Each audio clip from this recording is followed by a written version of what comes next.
Hi, everybody. This is Marlene with Miami Ghost Chronicles, Stories of the Supernatural. And here we are once again, ready to speak to another person. Well, this is the founder of a team which is called Southern California Paranormal Detectives, which I think is great. I love that detective stuff because, believe it or not, that a lot of times that's exactly what you have to be to find out sometimes what's behind either paranormal or the events or the history. But let me tell you a little bit about the founder. His name is Pierre Giagnoli. And, even though I'm going to ask him, about his background, he from what I already saw, talking to him already and looking at his website, since a young age, he already has experiences, which happens to a lot of people that go into the paranormal. And then, luckily, as he became an adult, he decided to stay within that field. As a matter of fact, as in high school, he started the Southern California Paranormal Detectives. And believe me, I'm going to let him get into that. I'm not going to do a spoiler about all the other things that he does. We'll get him to tell us about himself. But he does a lot of other things besides the paranormal stuff. He has a PhD in parapsychology, and so of course, what I like about that is when you get somebody that has that background, okay, they start looking at the paranormal through the lenses of, not only feelings or what they call qualitative information, which is when people tell you what they feel, but quantitative, which is when you get readings or measurements or something that can be basically proven. So let me stop talking and let me get Jean-Pierre on here. Hi, Jean-Pierre. How are you doing today? Doing well. Thanks for having me. Oh, of course. Absolutely. My pleasure. Jean-Pierre, like I mentioned, because I saw on there that you got interested in the paranormal since you were young, but I'd like to hear from you. What happened to you? Was it one single event? Was it that you were living someplace that things were happening to you? Could you tell me about that? Yeah. Well, it kind of started with one single event, but after that single event, many events happened. But I'll start with that one. I believe I was around 5 years old. Okay. I stayed at my grandmother's house, which I had done often, but this particular evening that I stayed there, I stayed in my old grandfather's bedroom. Okay. The one he passed away in the home. Okay. And I woke up in the wee, hours in the morning, and I saw my grandfather in front of me. Now, he passed when I was about 3 months old, so I don't really have any vivid memories of him except for the pictures around. So like this was, house. In other words, between the time that he had passed away and you saw him, this was not like what they call those crisis apparitions. There have been years, in other words. Yes. Okay. Yes. All right. Much so. The way I describe it now as an adult and after studying all this is he appeared to me the way I would recognize him through photos and things. So he was like in a wheelchair in like clothes that I had seen a picture of him in. So I knew it was him, but at the same time, being my first, at least intense experience that I can remember as a child, it affected me a lot. I freaked out. I was crying. I can imagine. I was up sitting in the bed, and he was like shaking my hand. My hand was shaking, and he was trying to talk to me, but I only heard mumbling very low. I couldn't really understand. So in other words, he was trying to communicate with you. So it wasn't just like somebody that stands there. You hear people say, "Well, I just saw the spirit just stand there," but he was trying to communicate with you. Wow. Yeah, it definitely seemed like it. As I said, I woke up sitting up in the bed. My hand was kind of shaking like he was shaking my hand, like trying to, I don't know, communicate with me in that way as well. But I also heard like low mumbling, but I couldn't make out any words. Okay. And when he realized I started crying and freaking out, he just took off in his wheelchair towards the dining room. And as scared as I was... Oh, wow. Yeah, so as scared as I was, I jumped out of the bed and actually followed him and watched him disappear through the dining room wall. My grandmother's room wasn't very far from that room, so I ran to her. I was crying. I told her what I saw. I said I thought it was, Nono Picchio, which was like the nickname for him. And, my grandma just tried to calm me down, saying like, oh, it's probably just a nightmare. You can stay with me tonight. Don't worry about it. It'll be okay. And try to stay calm. And I'd say for the next about 5 years, My family kind of kept quiet about it, didn't say much. My mom said the same thing. It was just, a bad dream or a nightmare or something. But after that point, my abilities kind of like strengthened, I guess you could say, because anywhere I went, I would see like other people that other people didn't see. So like it was a constant thing that started happening. I would go anywhere, all over the place, all the time. Wow. So this was this for you, this event. This was like where you turned the corner. Yeah. And, it's like, wow. The catalytic event that happened that kind of started everything for me. And so for about 5 years, like I said, I stayed kind of quiet. I would see stuff, but just, it wasn't really scary to me after that point. I just kind of saw it and went, okay, whatever. My family doesn't believe me. Who else is going to believe me? So I kind of stayed quiet. You know what? You're not the first one that's told me exactly that. Like, especially when you're a kid. So let me ask you, when you told your grandmother, did you get the impression she really thought that it was a bad dream, or maybe that she had seen it, but she didn't want to, like, but sometimes adults have a problem. They think that if they admit it to the kid, then the kid is going to lose it, and they tell them that I'm sorry, go ahead. Yeah. No, that's fine. That definitely was a story eventually. My grandmother's a very strong, old-school Italian woman, so, like, she puts on a really strong front. So when I got older, I figured out she was just doing it not to scare me. Like I said, about 5 years after that event, I sat down with my parents, we were talking, and they decided to open up to me about our family and being sensitive to this stuff. So my grandmother came from Italy.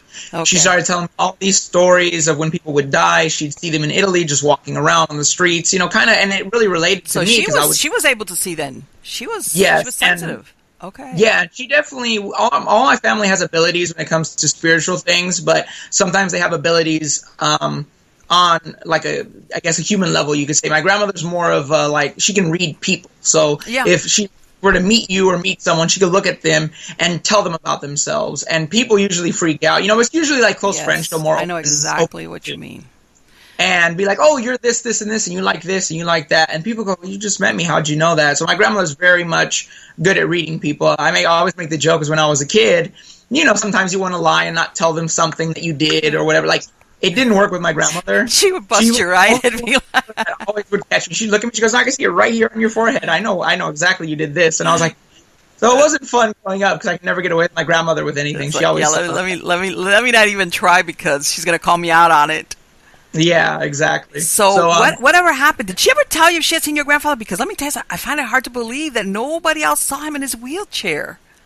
Yeah, well, this was late at night, so she wasn't awake, so I don't think she saw that particular event. But after he passed, she actually got multiple phone calls, and it sounded like his voice over a static E. Oh, okay. So that was a common thing for her, she said, after he passed away.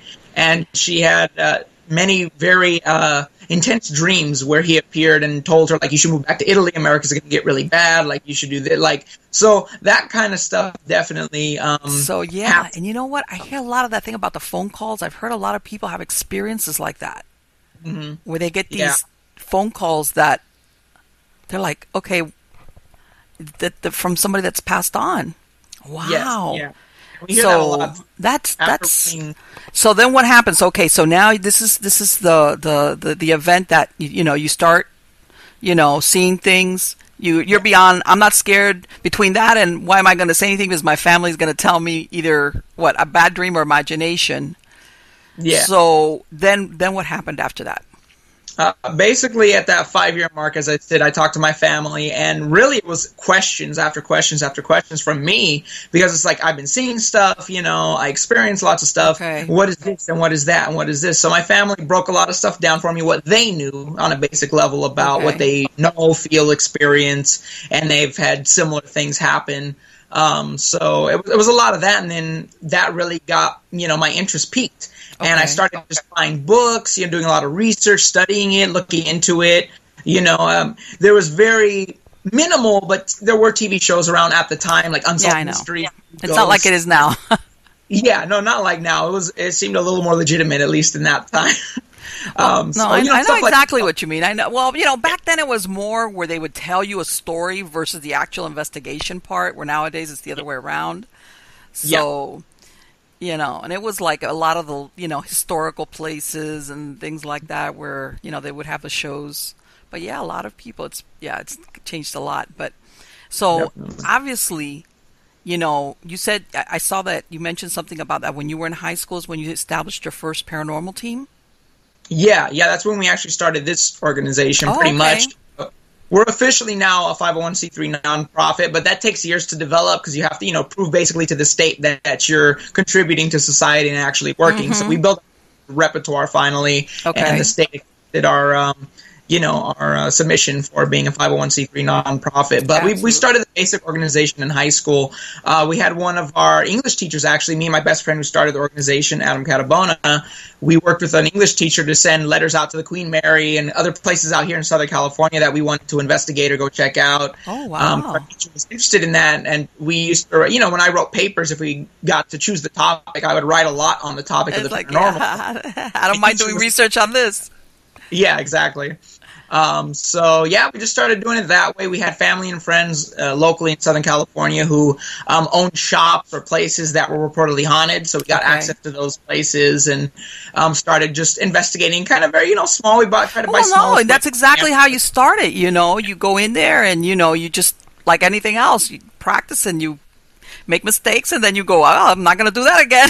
Yeah, exactly.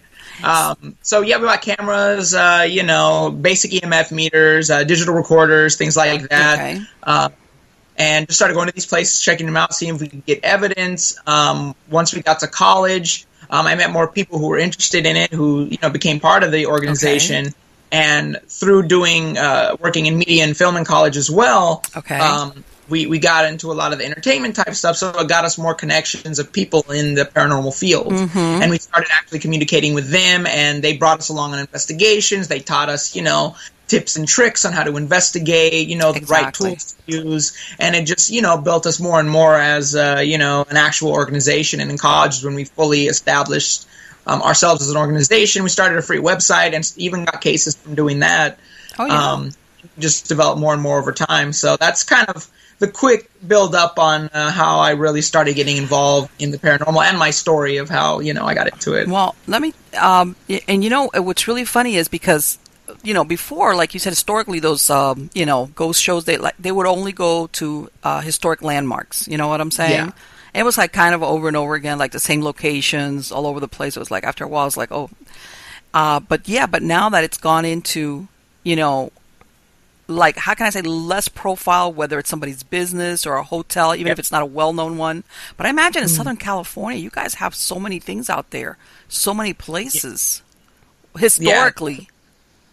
True, we do. And one of the most interesting things that we found over, say, the last few years more so, we've been doing cases after case after case, is that we find a lot of Native American history out here, more than most people realize. That we really? Okay.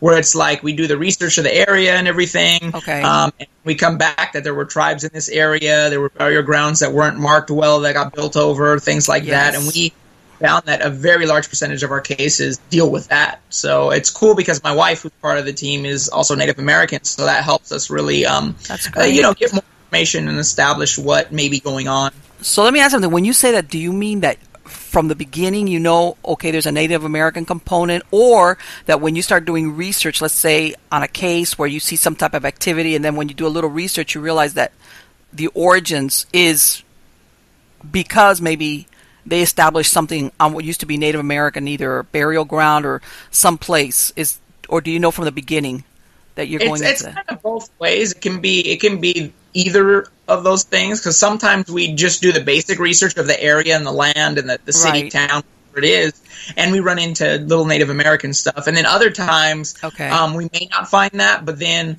we'll meet with the client, we'll hear some of their story, we'll find that they have some Native American, or they think they do, and they've tried. One case that was interesting, a gentleman tried to do a ghost dance, but had no idea how to do it, and didn't know he was living on Native American land, so that caused more problems because he tried to just kind of willy-nilly go out and do something like that, which you shouldn't do, so obviously. He just coincidentally, on top of not knowing what he was doing, I'm curious, I have to ask, why was he trying to do that, especially if he didn't know what he was doing? What was he trying to accomplish, I guess is my question. Well, him, I seemed more like curiosity. Okay. Like, you know, he has some Native American, and but he wasn't really connected with it, so he thought maybe because of the activity he was having too, maybe that would help. But unfortunately, like I said, there's a lack of knowledge. Oh, I see. I get it. I get it. And then something we found too, which was on that case and multiple other cases, when you have conflicting beliefs in the household. So his household had a bunch of Native American stuff, but at the same time, a bunch of Christian stuff. And that's literally two battling energies in a home, which causes more tension and the potential for more activity. So that was another issue, is that, you know, trying to live on both sides of the spectrum doesn't work out. And then if you think about those beliefs and philosophies are very old. And granted, we live in a modern day where people get along better with these issues and things. I mean, granted, you can still discrepancies. And you can imagine, but he had no idea though that he was on Native American land. So when he did this, is what you're saying. It kind of like, what happened? He opened the Pandora's box, or what happened? Yeah, just almost like his intention. You know what I mean? You summon certain types of energy, especially you could disrespect a culture by doing something. You know, not of course. That's why I asked you, why did he do? You know, you would think something like that. It'd be like, that's like, so, okay. So what happened? Yeah. What happened? He was having activity and it got worse? And that's when he called you guys in? Well, he didn't tell us about the ghost dance till we actually went to his house. Oh. So he was just talking about activity. Okay. And then we asked him questions. Like I said, my wife's Native American. She picked up right away when she saw the statues and the stuff he had. Okay. And it wasn't like, you know, this wasn't like thrift shop, pawn shop type of material. It was actual Native American, like real, legitimate things. So, I mean, that adds more to it at that point, because they were probably handmade by, you know, the culture that made them. So that adds even more to the energy around it. But then we started asking him questions about, you know, why. Well, what's your personal belief? Like, are you Christian? Are you Native American? What's your belief system? Right. And he didn't give like a direct answer. It was kind of you're like, oh, yeah, okay. We're like, that's not exactly a good thing, you know? Well, you know what? And I have found that sometimes people, they kind of sense that they were treading on dangerous ground. That's why they don't say anything. You know what I'm saying? Like, they kind of suspect that they did something, or so they kind of like let you have it when you're there. When you start asking questions, you know?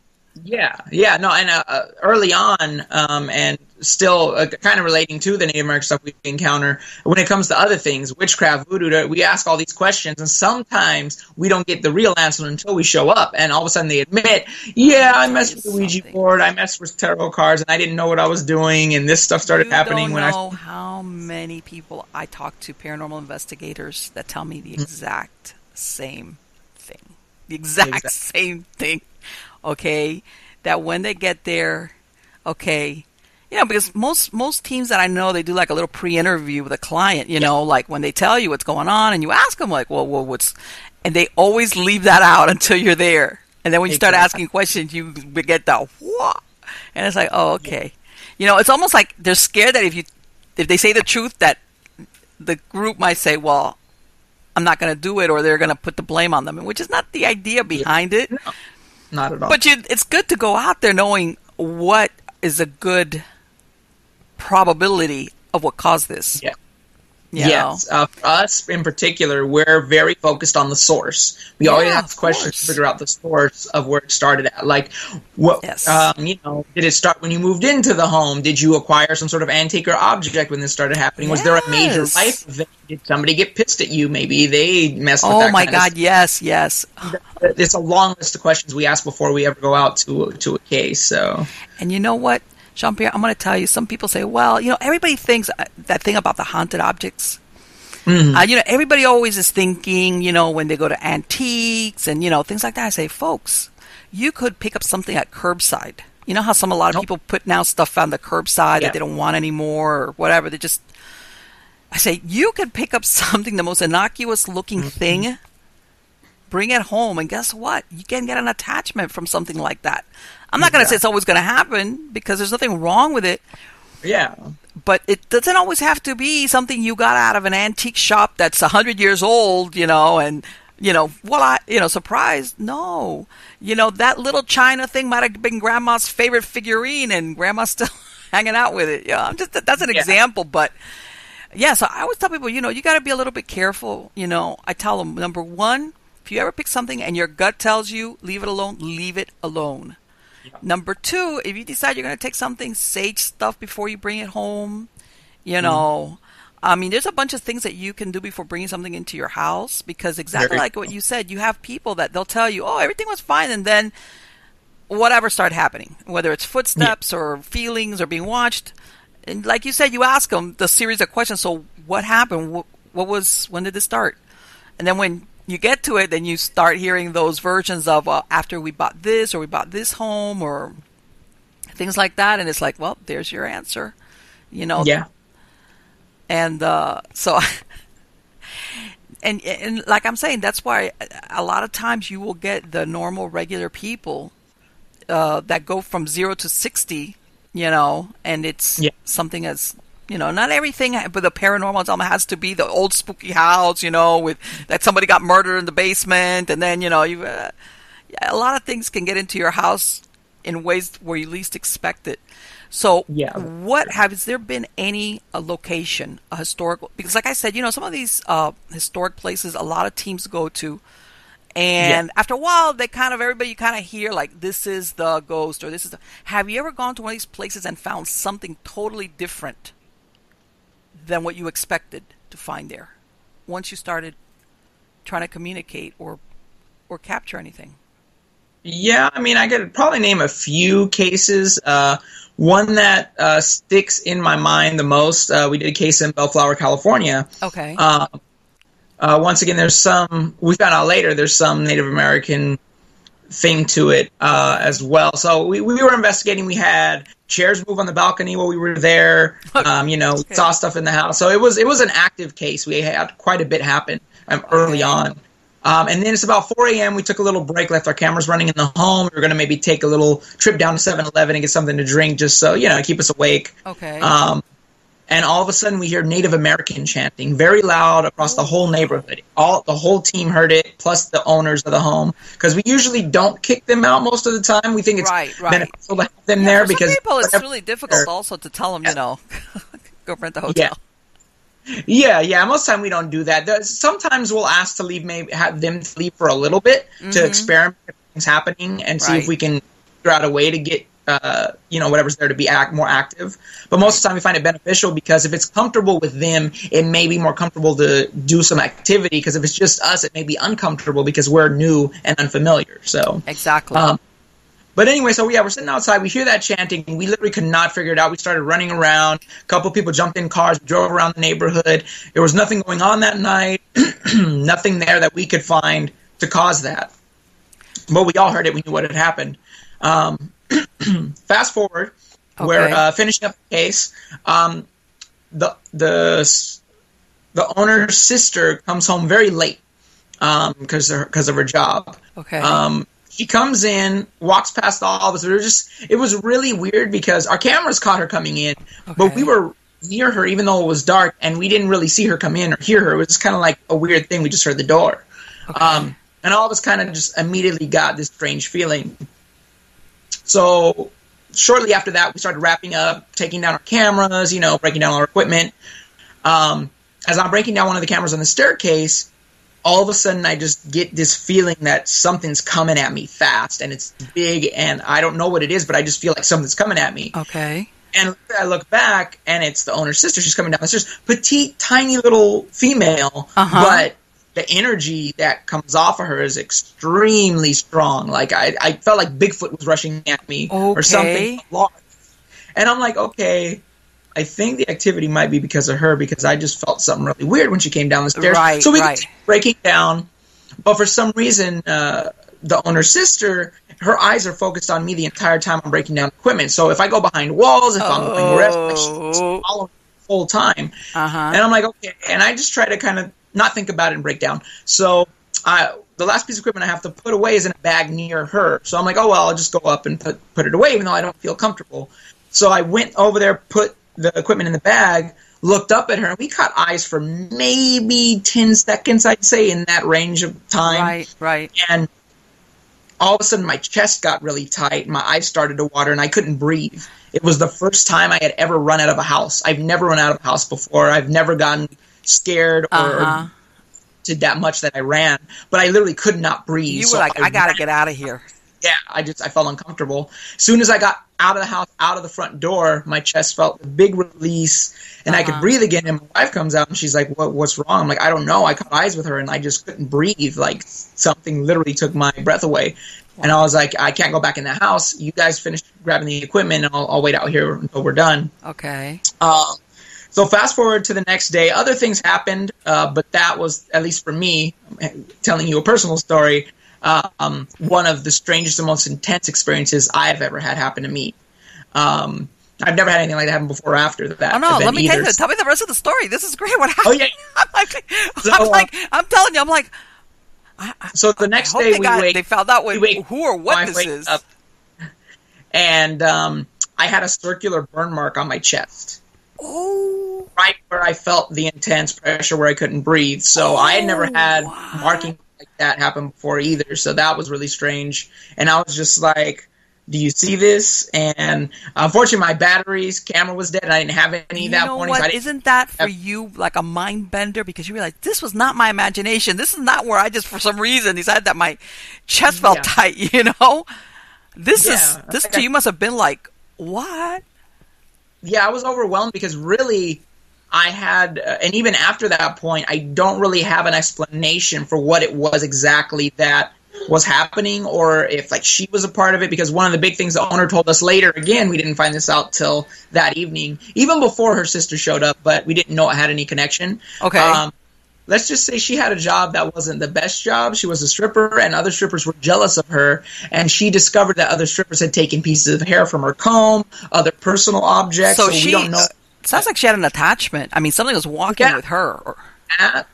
And we couldn't get them to open up about if she was involved in that too, because I was like, do you think your sister's involved in that kind of stuff? Because it sounds like there's a big circle of people doing that kind of stuff here. Yeah. And couldn't get an answer out of them, so I had my suspicions that maybe even she was dabbling in that to kind of get back at the other girls who were doing that to her. Yeah. That was a really interesting thing, and we never got to the bottom of that, but I had my suspicions just by the way she carried herself and acted. It was just kind of very... Let me tell you something, just based on the little that you told me, I can almost guarantee you she probably had more than even one attachment. Like you said, if you picked up on it, it was like, my eyes are telling me this is a petite woman. Yes. But what I'm feeling is something, and it sounds aggressive, whatever it was. Yeah, definitely. And it targeted me in particular because, I mean, you have my whole team there, and they didn't really experience this. They definitely felt a weird vibe off of her, but her energy was directed at me. I kind of have the abilities as well, but mine are a little tamer. Like, my brother's more the medium. He communicates on the other side. Okay. So usually a lot of information communicating through, like a medium through the spiritual realm. He's a medium. Okay. Yeah. And then me, I kind of have a mix of everything. Most of the time, if it's directed at me, I can pick up on it. If it's not directly directed at me, or I can't see the source, then it's pinpoint until I figured out what it is. But yeah, that was directed at me. I think that's why I felt it so much that night, because it was directed straight at me and nobody else. Did you think did it feel masculine? Yeah, I would say so. The amount, the size and the amount of the it was like, and I would say it's almost like when you were telling me that, what I was thinking was, this is, how you have men that are very confrontational with other men, you know what I'm saying, trying to do that alpha male thing. That's what you were describing, Yes, so it makes you wonder, that's what I'm saying. This sounds like this girl had at least a very aggressive attachment.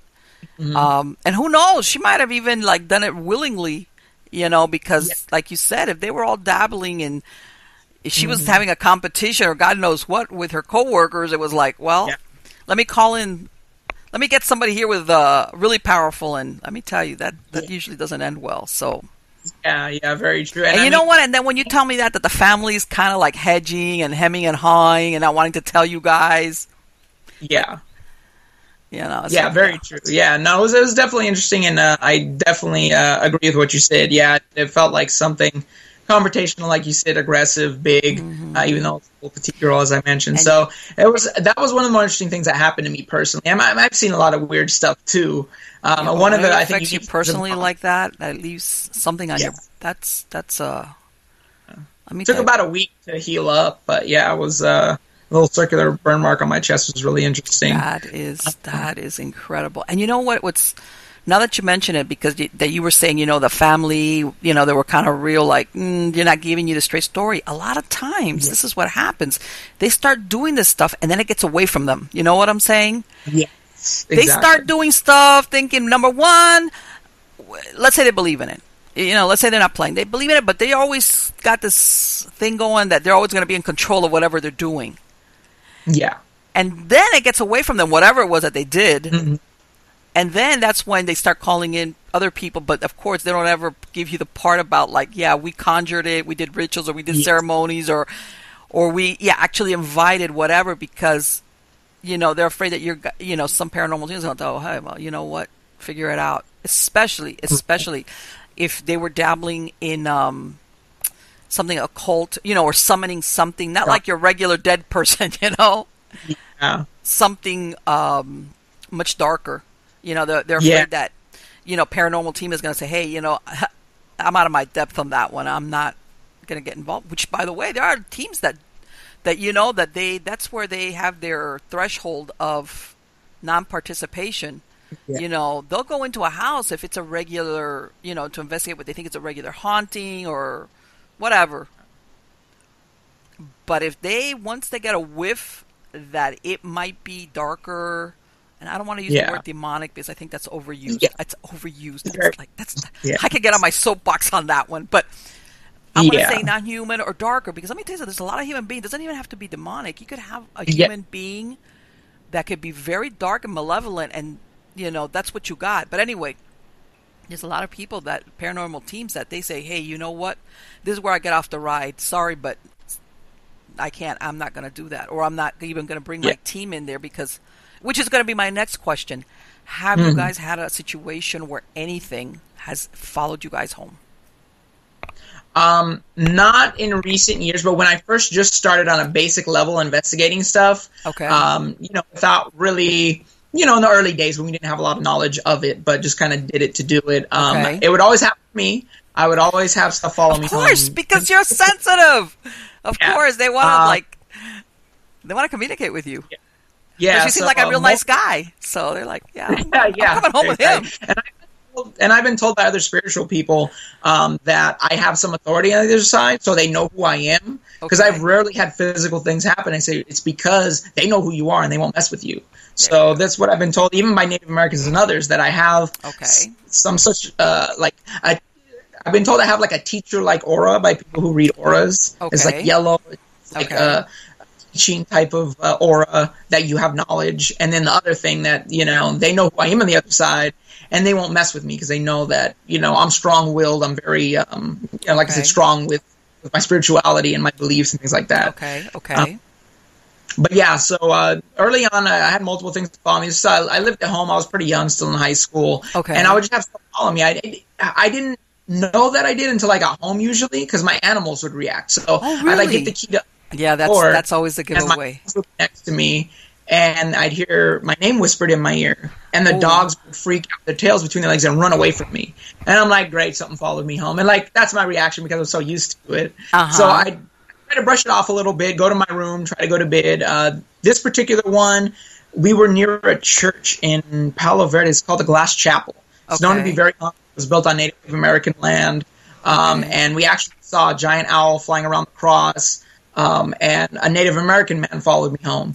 Because the tone and the voice kind of sounded like it. But when I got to bed and went to my room, very wee morning hours, he started to manifest in front of my bed and appear. And all I did was, I was like, I'm very sorry, I apologize, we did not mean to disturb you, we're just interested in the paranormal, we're looking into this stuff, and he literally vanished when I said that. That's all I had to say, and it vanished and was gone. But it didn't feel malevolent or bad or anything. It was just, like you said, maybe I'm a nice guy, friendly enough. It's different. The feeling you get is totally different when something bears you ill will, I guess, from malevolent. Yeah. versus something that is just sometimes curious, Yeah. things of that nature. That's Mhm. it's a different feeling altogether. Totally different. Yeah. So and I could see where that happens, a lot of times where there is no attachment. It's not like they're following you home and hoping that, like either they want to attach to you personally, you know what I'm saying? Yeah. Which that can become a problem, Yes. and other times they just kind of like go, but they go off and do their thing for whatever reason. They just want to take a look-see at you a little bit closer or whatever. And, now let me ask you, since, it seems like you've had a lot of experience with situations where there's a Native American angle to it. Yeah.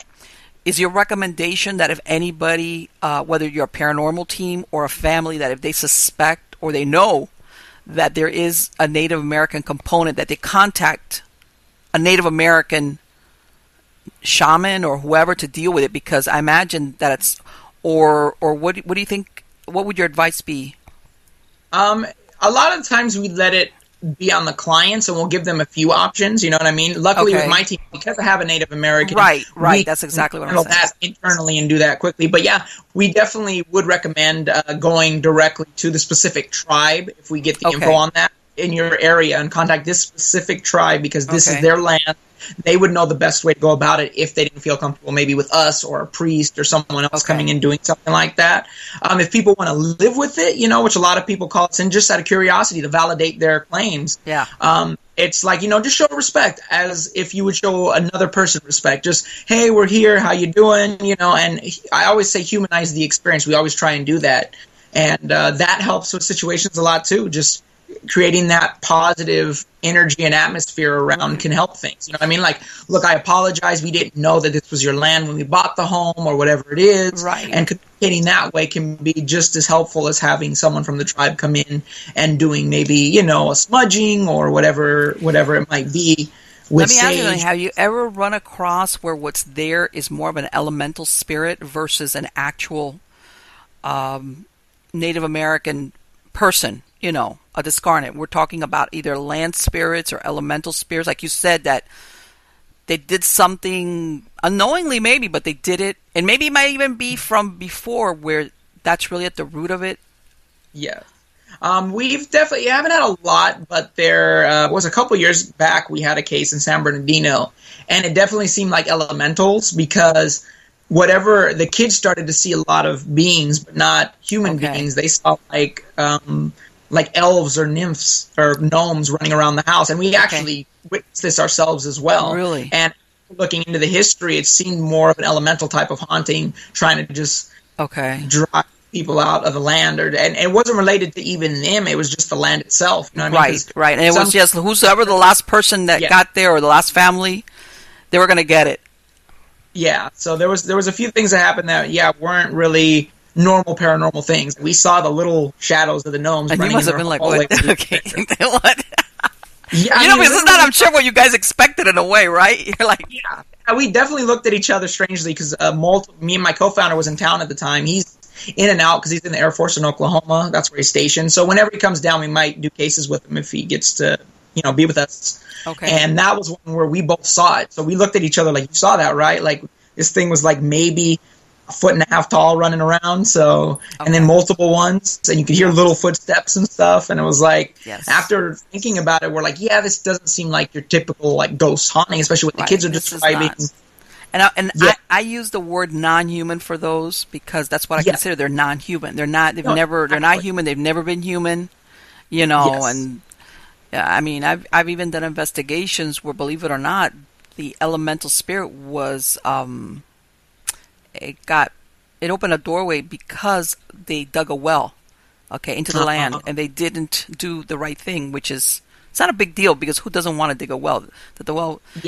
But they, basically, and this comes from the concept, and I'm sure you've, especially if your wife is, she's part Native American, that the land is alive, you know what I'm saying? So even when you do something like dig a well, you basically, for lack of, you kind of ask permission, like, I'm going to dig the well, you don't do things like that because the land is a living thing, and sometimes then that's when you get spirits or elementals which are in that area that then things can get ugly, and or you get a doorway open, and I had one where it was a regular home, and what happened in the house later on was like very, very bad. And when you like when you get the thread that you pull it and you go where, you lead it, where it goes, and it, believe it or not, it was a doorway that was open after they opened a well right next to the property.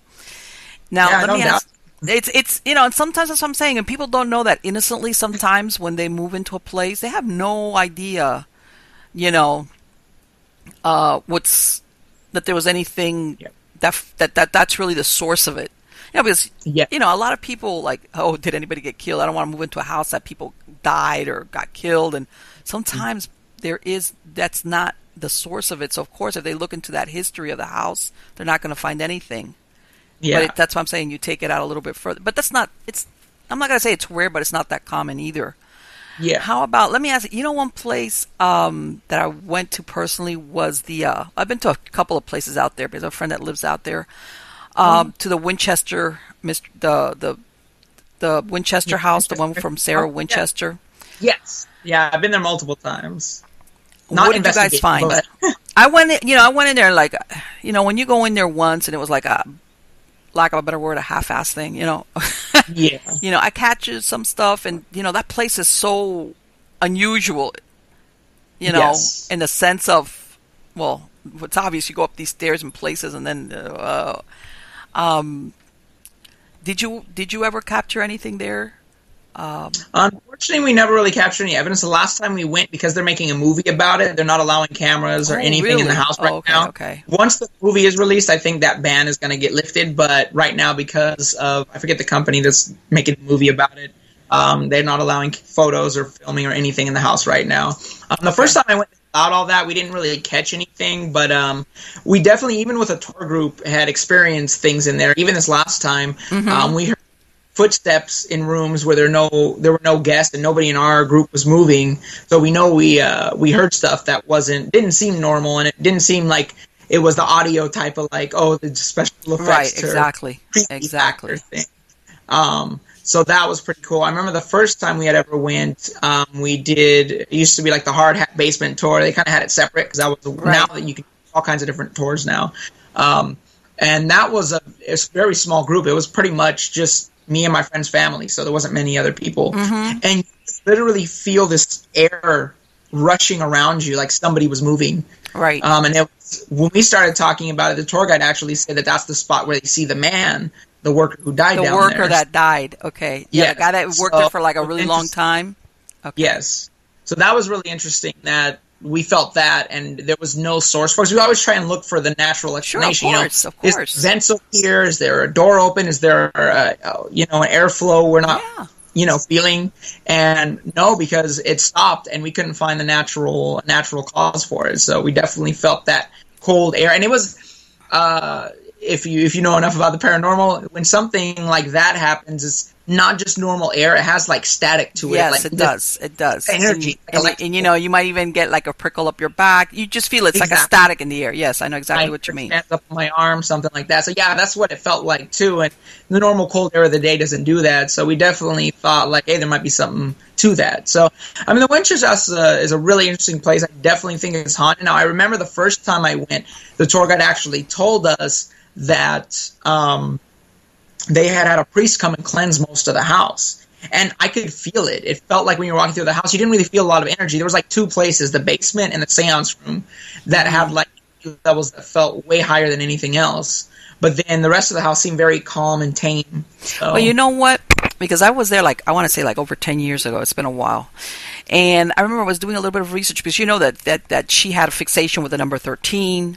She had a lot of stuff like that. But I was doing a little bit of research, which I have a ton of research that I haven't worked on. A lot of people think, they always portray her as a very rich, isolated lady, but she was out in society over there. You know that, right? Everybody always thinks that this lady just shut herself up in this house and did seances and had workmen building whatever she wanted.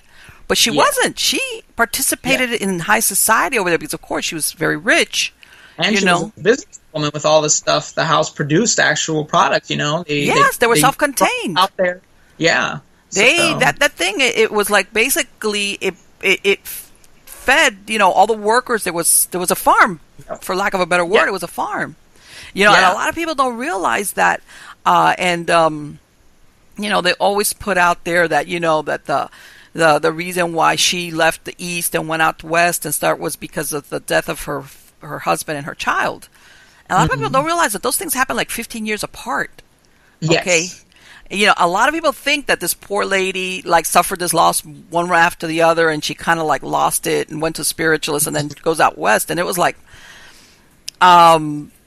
which leads me to, and that's, believe it or not, which is why I like when that I wish they would present these things historically accurate. That doesn't mean nothing happened, but when you do that research, it would lead me to believe exactly what they found, that maybe the one that haunts that is not so much her as in the people that work there, like that worker that spent years and years like living there. You spend a lot of time where you work at, that there he's still doing his thing there.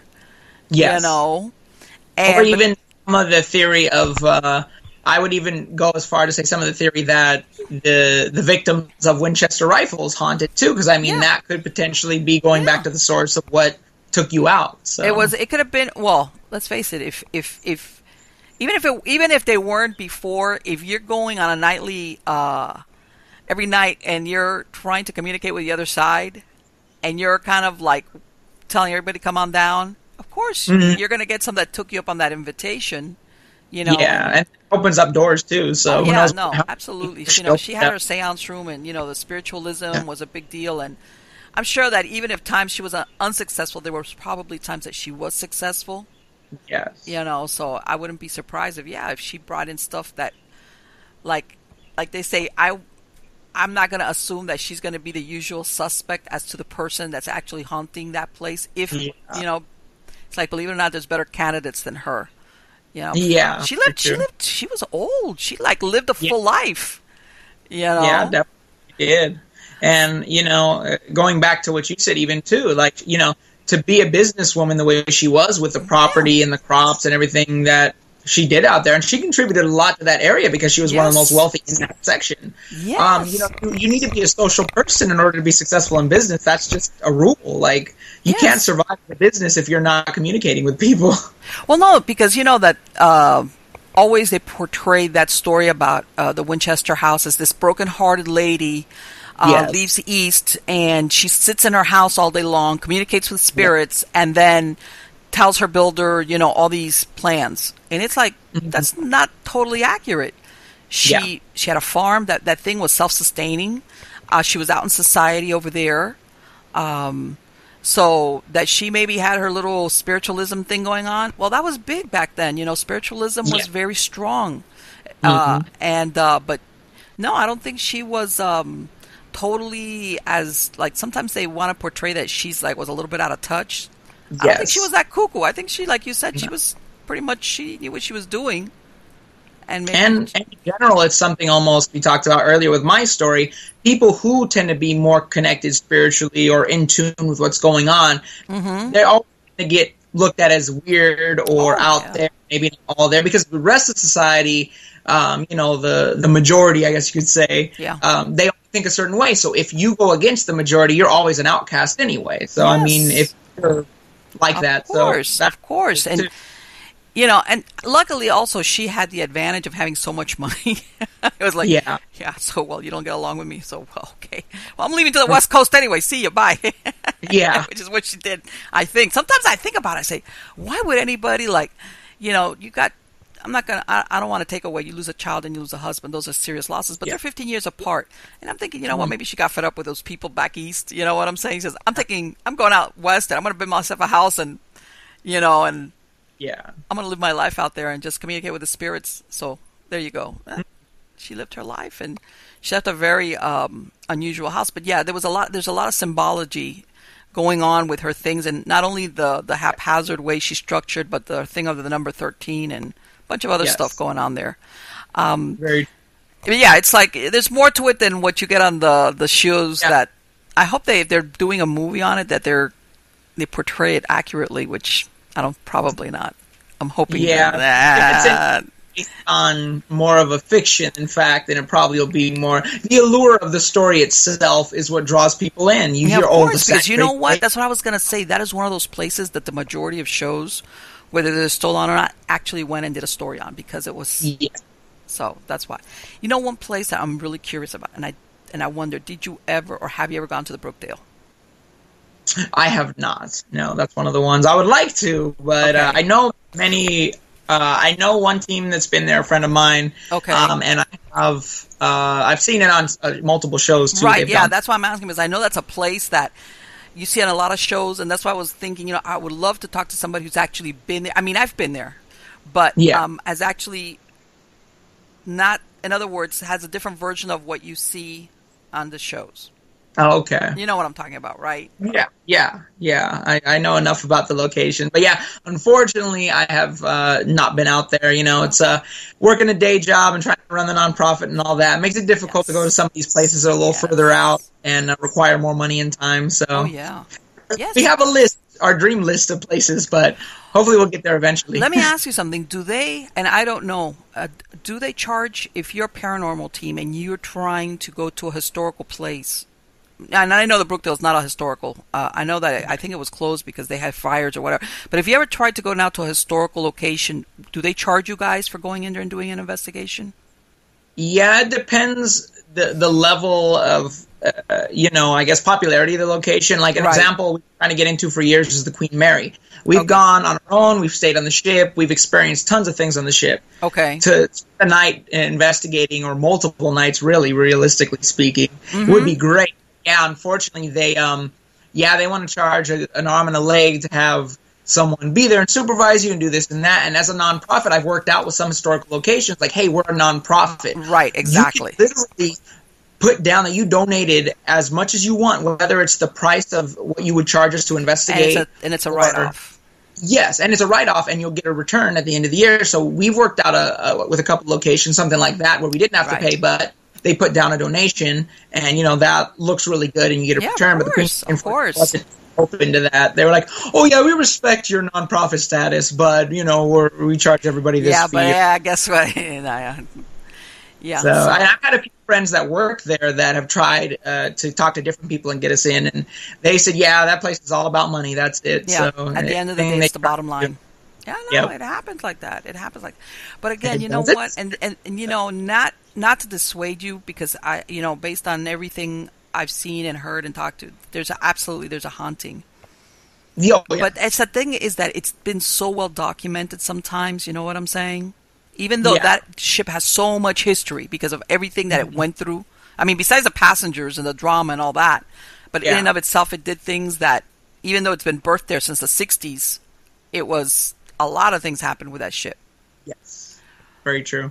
But I imagine that to really ever, as a paranormal team, to do a really thorough investigation, you'd have to go a few times, lots, because it's big. I imagine it's huge, and I'd stay a full week there and every night investigating. Yeah. Probably do justice, but yeah, it wouldn't be, one night would be too short. Or too forget little. it. It's just like you would need to be able to you'd maybe get 20% of the place, and then Right. you have to wonder, am I going to be able to capture anything? Because it's not everything happens when you want it to. Some of Very- them yeah. But I know there's a whole cast of characters there. It's like Mhm.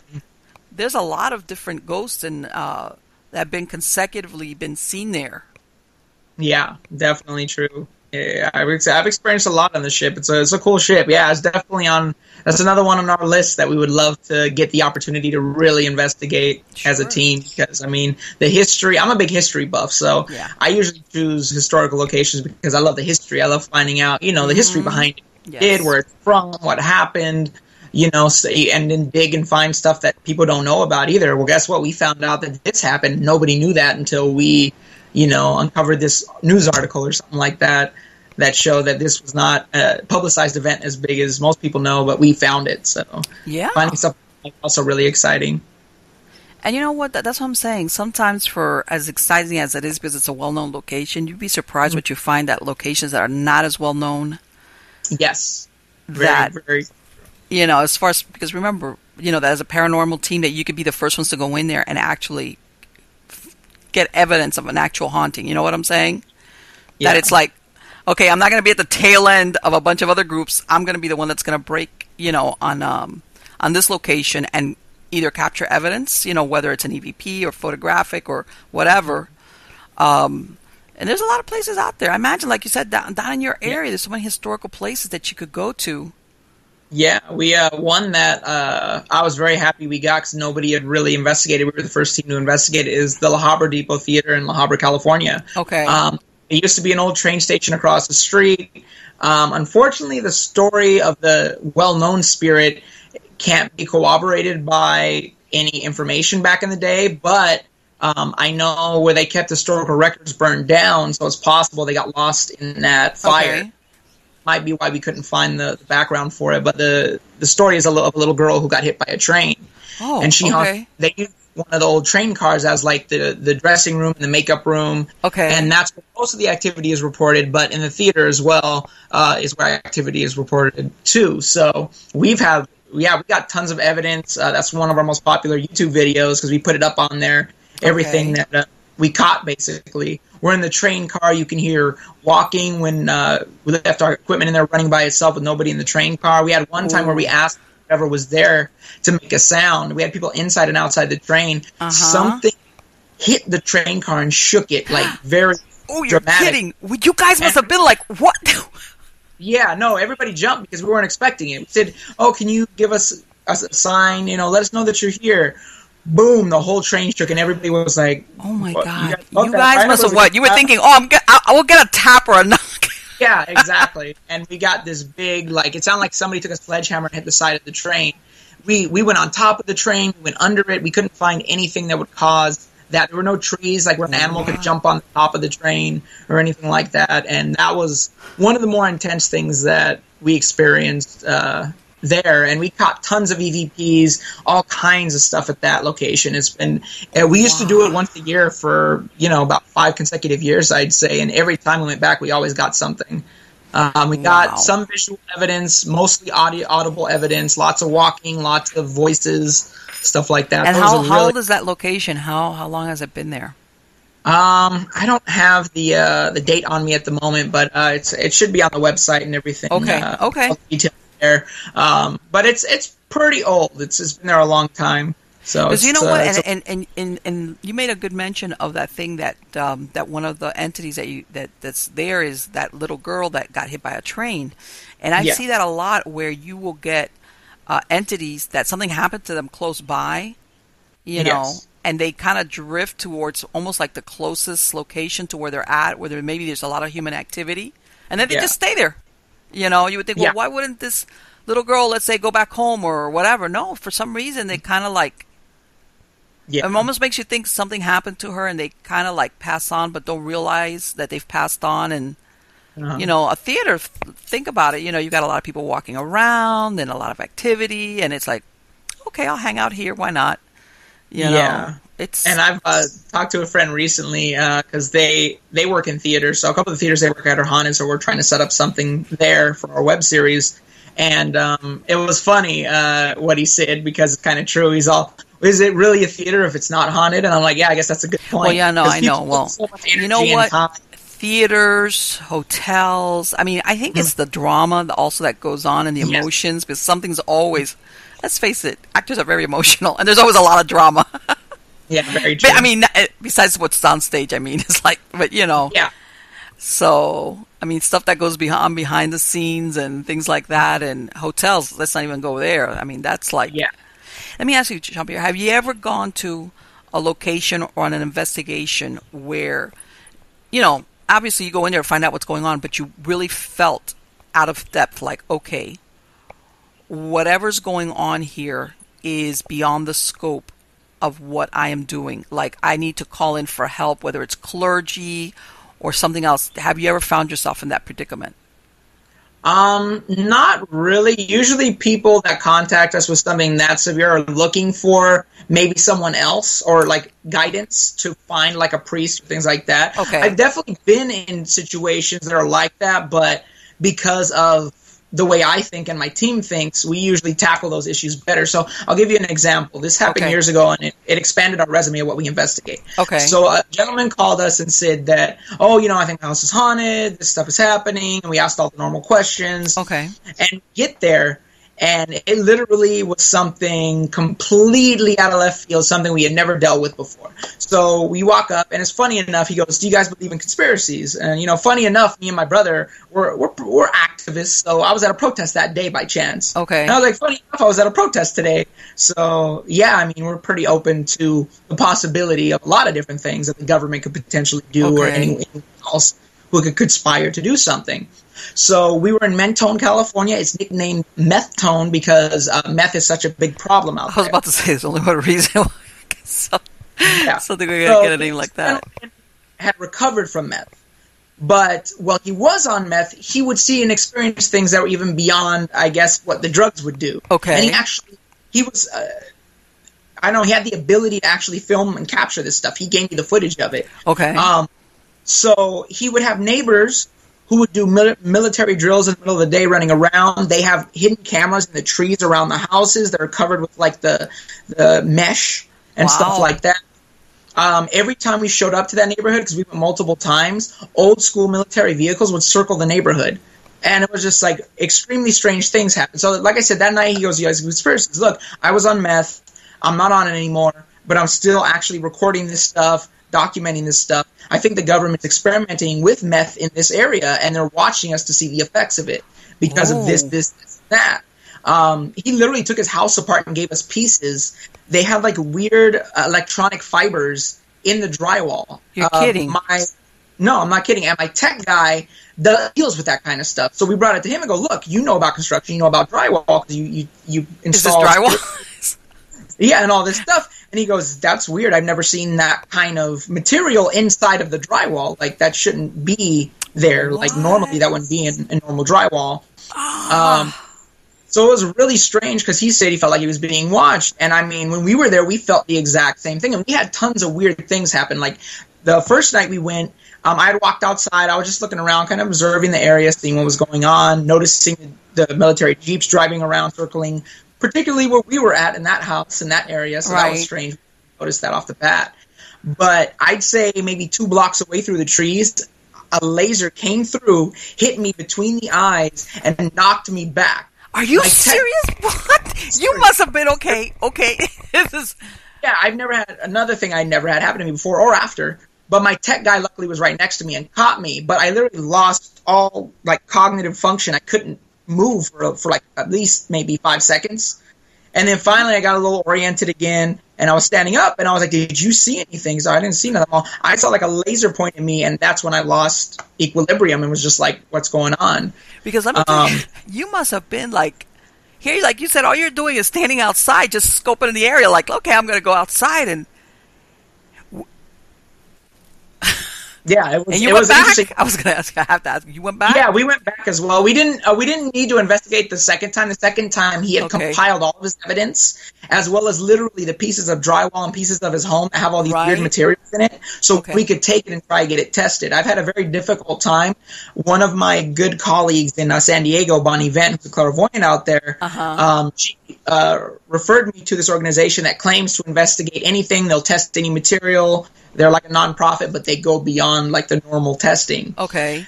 They refused to talk to me once I told them what had occurred. They would not even respond back to me after I told them what it was. Really? They were like, "Oh, we don't deal with that," and they just didn't respond to me. And I'm like, maybe I shouldn't have told them the little information I did, because I didn't try to tell them everything. Right, but I know where you're coming from. All you're trying to do is get something tested. Like, hello. Yeah. What? And when I used to lecture at Chapman University in the sociology department, they have the materials. They're just, unfortunately, backlogged with other stuff, and they haven't been able to test it yet. But it's still there, so, if I ever want to get in contact with him and find out how close they are to testing. So let me ask you, has he stayed living there? Is that guy still there? No, they were actually moving because of all that had happened. I was going to say, man, I would have been like, I need to get out of this neighborhood, yesterday. Yeah, no, it was weird. That same night as well, another thing that happened, which I've had happen multiple times now, which is strange, is connected with animals. Me and my tech guy, after the whole thing happened, we walked out in the middle of the street just to watch those vehicles that were driving, see if anything else seconds. Within about 30 seconds, we were surrounded by at least 20 cats. They got in a circle around both of us in the middle of the street. And they were just like, it looked like they were just being protective of us. And we were just like, what is this? Like, this is really like, I've never had this happen before either. I've had it happen again in different locations now, but that was the first time that it happened to me. And me and my tech are just standing there like, where all these cats come from? Like, it slowly just trickled up around us and made a circle and like protective barrier around us on the street. And we were like, okay, well, I guess we'll stand here for a few minutes. And when we started moving, they finally broke the circle, but they stayed there with us. So that was a strange case because a lot of normal weird things happen. Yeah, because, you go out there, maybe sometimes you'll get cats, strays, they're always looking for food. You might get a couple, but when you start talking those numbers, it's like, what, did you eat tuna? I didn't eat tuna. So why are we surrounded by cats? Like, exactly. What? And they were quiet. They weren't meowing. They weren't making sounds. They got in a circle around us, and we were like, okay, that's really strange. So that was a really cool experience. Weird. We caught one of the most vulgar EVPs we've ever caught. We had a member who, we're not fans of the spirit box. Me being my background and my tech guy's background in the technology field, I mean, you're essentially just going through the different channels on radio waves, through the bands. And I just don't think that's a reliable source to look for EVPs to come from. You can miss see and mishear different things. Right. But at a point where it was extremely quiet and we caught it because we were recording with our regular audio devices, my brother said, what you're doing is not right. And a voice said, F you, very loud, very clear, between the bands, no static, no nothing. Can you imagine? And we saw that. You must have been like, what? Yeah. Was it a man's voice? Yeah, it was a male voice. And we were just like, I think maybe like these military people are probably the ones like listening in and saying that stuff because it was we never caught anything like that, so clear, so vivid, and so aggressive. It was like no, it was like we'll do what we want, F you, and we were just like, wow, that was pretty intense. I don't like the spirit box, but we definitely caught something because on a normal radio station you're not going to hear that kind of language. No, you don't. I worked in radio, so I know. So. Yeah, it was really, really strange. We caught that cool EVP. He sent us video, and we still have it. There's like a black mass on his patio, and he has a flashlight. And as he moves the flashlight, the beam disappears in the black mass, but as he gets it out, it reappears. So this black mass cannot even be penetrated by the it's so flashlight. dense. Yes. It was really strange. I'd never seen anything like that either. At night, his walls, what he discovered, if you put a bright light on the wall, take it away and turn off the lights, there's like little tiny crystals or particles in there that glow. And like, he's like, I was here, I painted this house, like I didn't put any glowing stuff in the walls. Like, this stuff is weird. And we had to use that as well. And we saw it with our own eyes. When he didn't use glitter paint. So let me ask you, Jean-Pierre, like after you were there, do you think, because it almost sounds like, do you think that there was something paranormal, or was there something going on with whatever you guys were seeing with the conspiracy theory thing, or was it a mixture of both? I would say a mixture of both, because I believe with energy, if you're expelling lots of energy, like if they're using specialized equipment like the laser they hit me, like the stuff they put in those walls, however they did what they did with that home, it seemed very advanced compared to what we knew about as a normal person, even with some technological experience. Yes. So I would say it was a mixture, and because of the explanation of all the energy from what they were using, it definitely contributed to spiritual things as well. But we didn't really have, I'd say, too much spiritual things happen when we were there. It was more related to everything he had told us. The thing he didn't tell me about. He literally, his eyes popped out when I told him what happened to me. He's like, I forgot to tell you, I've had that happen to me too. So we found out after that happened to him as well. So that was, here we are validating, literally, this is the strangest thing, was that we validated every single thing he said. That we were there to experience. That's incredible, because, people give you a laundry list sometimes of things, and you're lucky if you get a couple of things that you actually happen the same as what they're describing. But when you're like, oh, I would have been like, hey, well, you know what? My advice to you is you better go move. I'm not that. There's a point where, you know what, you cut your losses and you move on.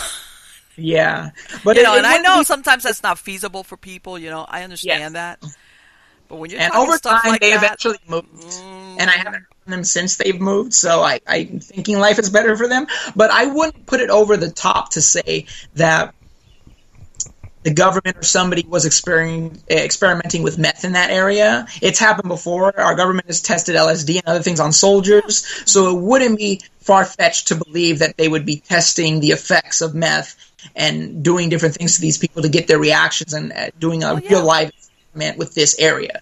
So it's not a human reason for me. So I definitely believe that spirituality would be pumped up because of the energy levels of what they're using out there as well. Well, you know what? There's a belief, there's a theory really that they say that some drug use, I'm not saying meth, it could be, there's different types of drugs, but that they open you up, you become like a channel. Very true. You know, and when you go into these altered states. Mm-hmm. Yeah, and I would say with a lot of the experiments they did, a good majority of drugs, especially like LSD, things like that, those are acid as well, I've heard. They expand your mind to the points that we don't usually use during our normal lives, and they tap into something bigger that way. Right. Yeah, well, I don't. This is the thing that historically in cultures, the people that used that were shamans or people that knew what they were doing and what dosages, and you know, they knew what they were doing. But when you take a regular person off the streets and they start using drugs that cause that same effect in your brain, it's like, and they keep using it. Yeah, you're asking for trouble.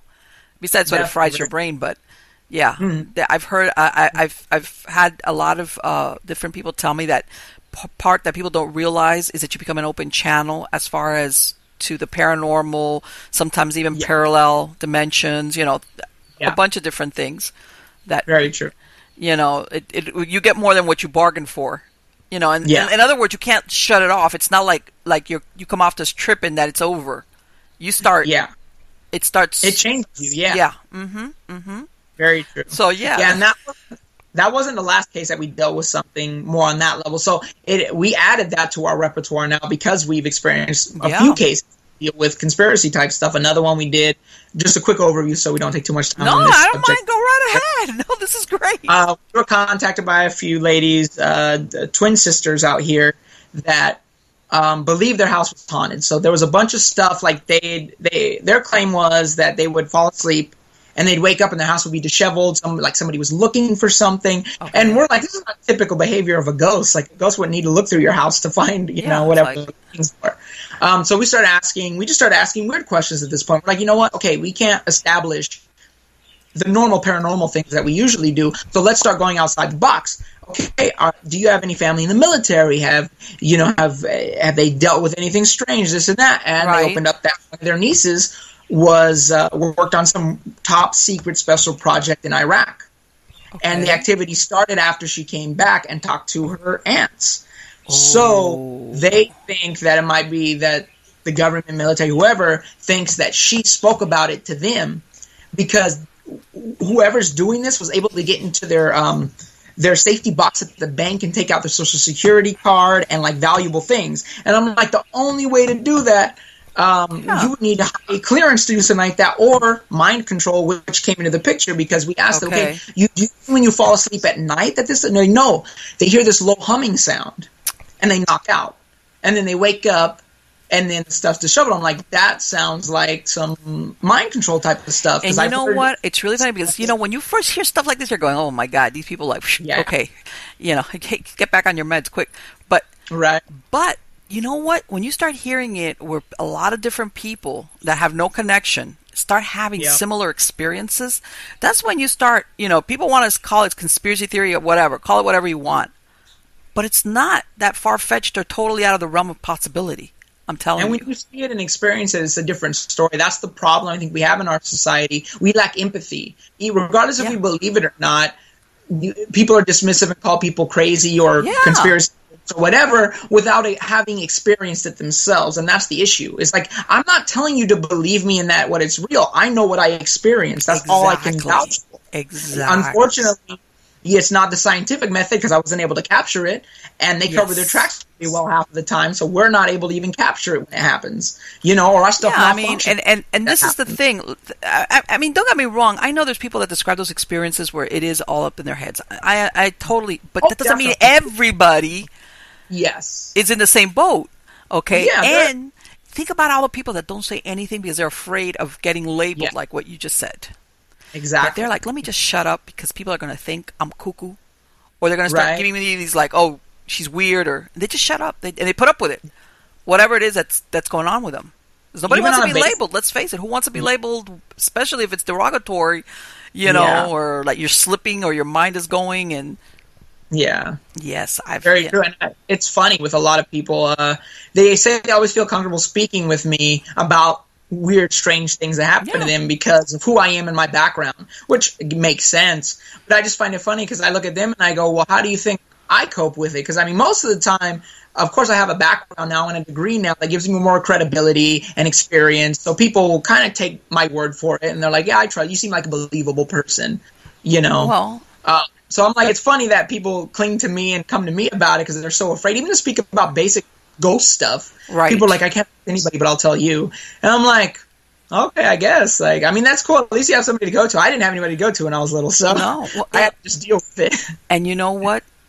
Despite all the shows and everything, and that you think, well, everybody and their mother believes it or knows it, there's a segment of people that don't talk about it.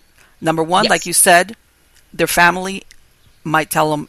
Their religious beliefs among their family members might, where they work, they say, if this gets out, my career is finished, you know, for whatever reason, you know, depending on what type of work they do.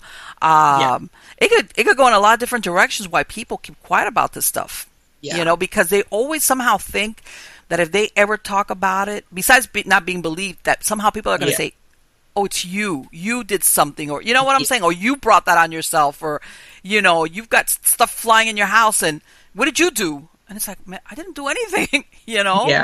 And a lot of people, there's a lot of people out there, despite that everybody now talks about their ghostly experiences. There's a segment of people, more than people think, that don't say anything.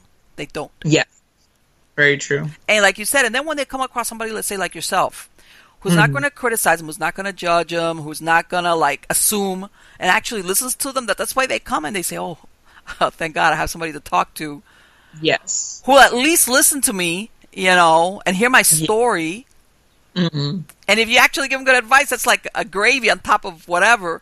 But just the fact of having somebody just listen to what they have to say. Yeah, exactly.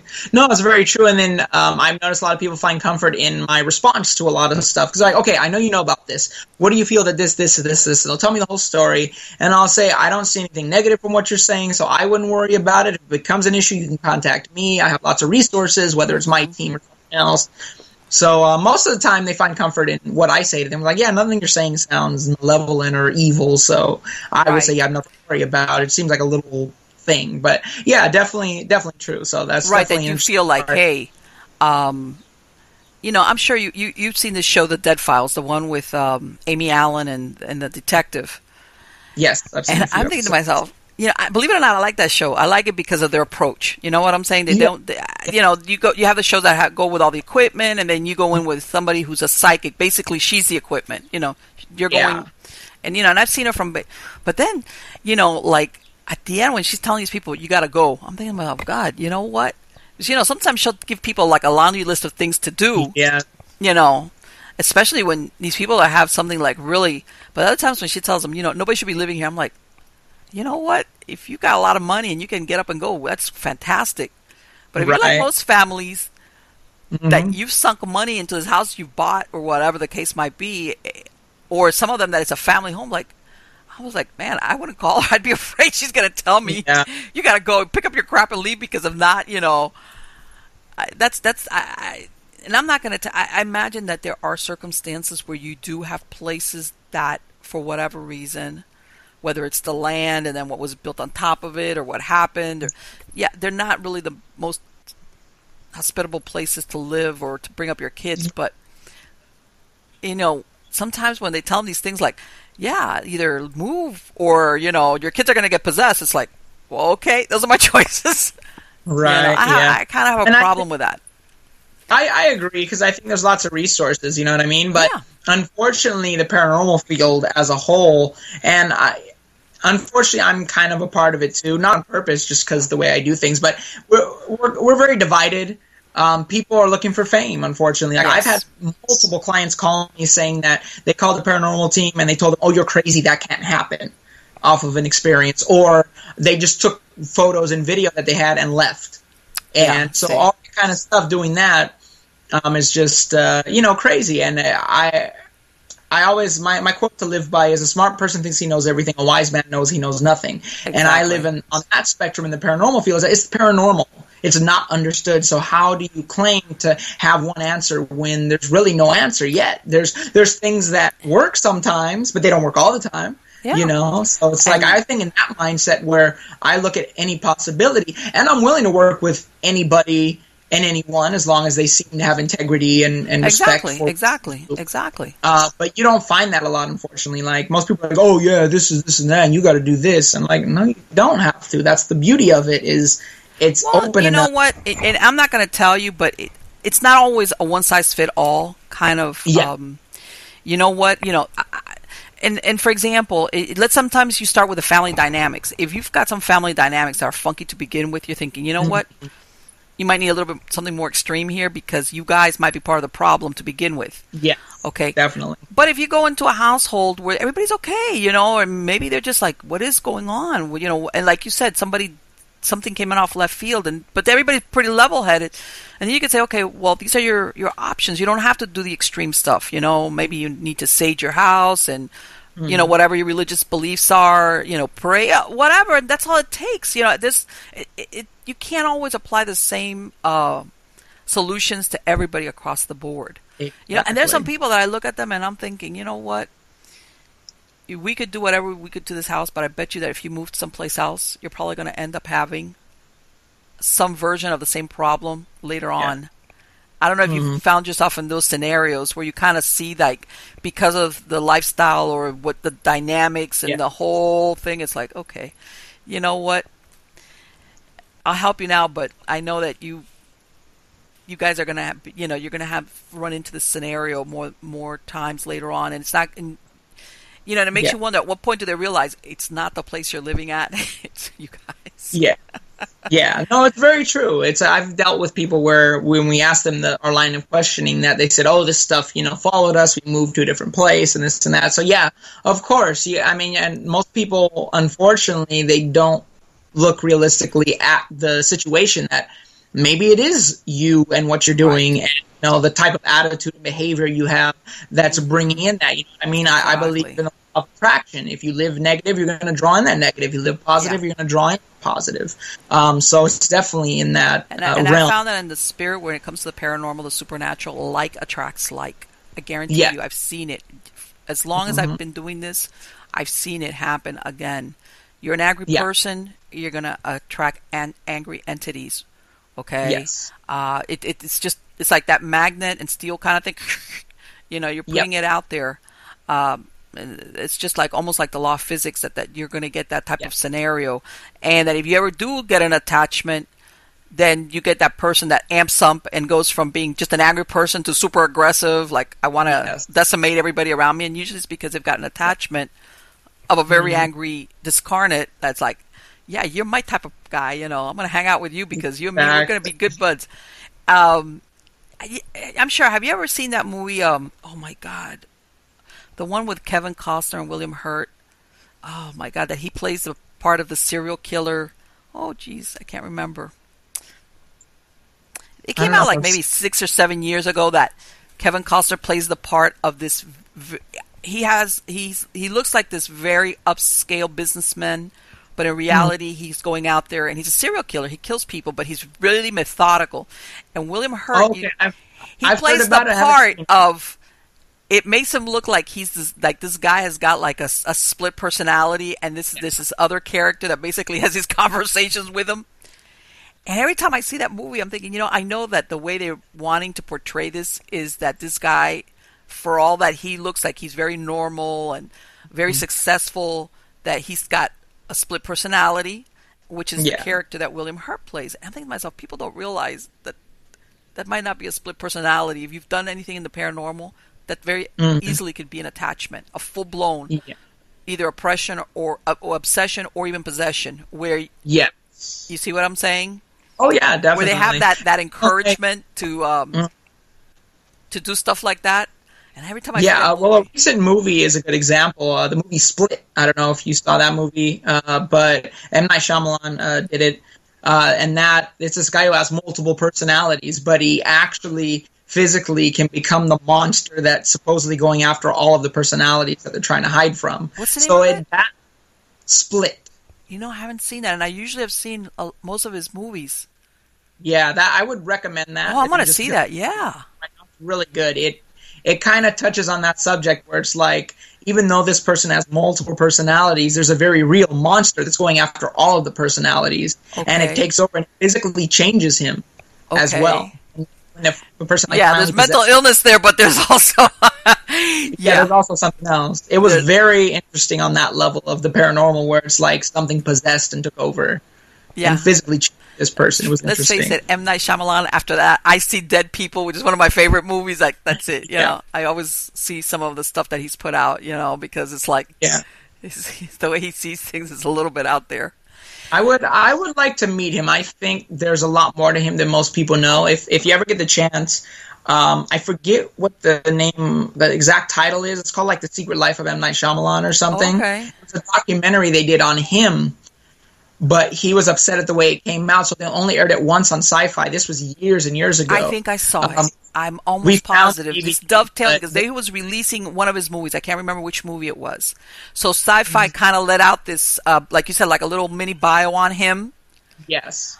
about his, like, how he came up with his ideas. And Mm-hmm. to be honest with you, if I remember correctly, it didn't really paint him that flattering. It made him look like very self-centered, kind of. You know what I'm saying? And I was thinking, well, but yeah. But still, he's That got a was great really imagination. Yeah, that was very intriguing because I would say we all draw inspiration from life. You had mentioned at the beginning that I do a lot of stuff. I do music, I do Yes, stand-up comedy, yes. and lots of other stuff outside of the paranormal. And I mean, everything I do ends up getting into all my other avenues just because it's natural. It's life. It's what Yes. we experience. It's what we know. So Yes. we put it into our music. We put it into our comedy, all this and that. So I wouldn't be surprised if there was a lot of truth in that documentary. It was just this that was in it was very intriguing, and I was think, very you can't, of course, everything bleeds into every other yes part of your life. You just can't, you can't. It's like It's that'd hard be to weird. separate If you could segregate this part of your life and then the other one, everything, especially if you're into the creative arts, you know what I'm saying? Like, whether what you said, artistic, filmmaking, and as a matter of fact, you have a lot of talented actors, artists that will tell you that their inspiration, what they call the muse, for lack of a Yes. better word, some of them have actually kind of admitted that sometimes they feel like they're channeling, when they Yeah. come up with either performances or they're creating something, that they say, well, if I think back to, or when I look back at how I came up with that, I think that in that moment I was channeling somebody, and then they call it the muse, but I don't see, I believe that that's possible. Yeah, no, I've heard artists actually name their alter egos when they come up with something publicly. So it's very interesting. Yeah, it makes you wonder, their spiritual level too, and what they're connected with. Yes, yeah. They're- I mean that's. And I know most people think of the muse as inspiration, strictly inspiration. That you're in the moment and you get that great idea or that inspiration. But some of them actually, they're kind of like refer to it as something much more separate in the sense of connecting with something or on a spiritual level to create whatever it is that they're creating. So like a little supernatural slant on that. Yeah, exactly. If you don't mind, I'm going to grab my bottle of water right here. Absolutely. Go right ahead. Go right ahead. All right, thanks. Sorry about that. Don't worry about it. So, okay, so you're doing all of this, and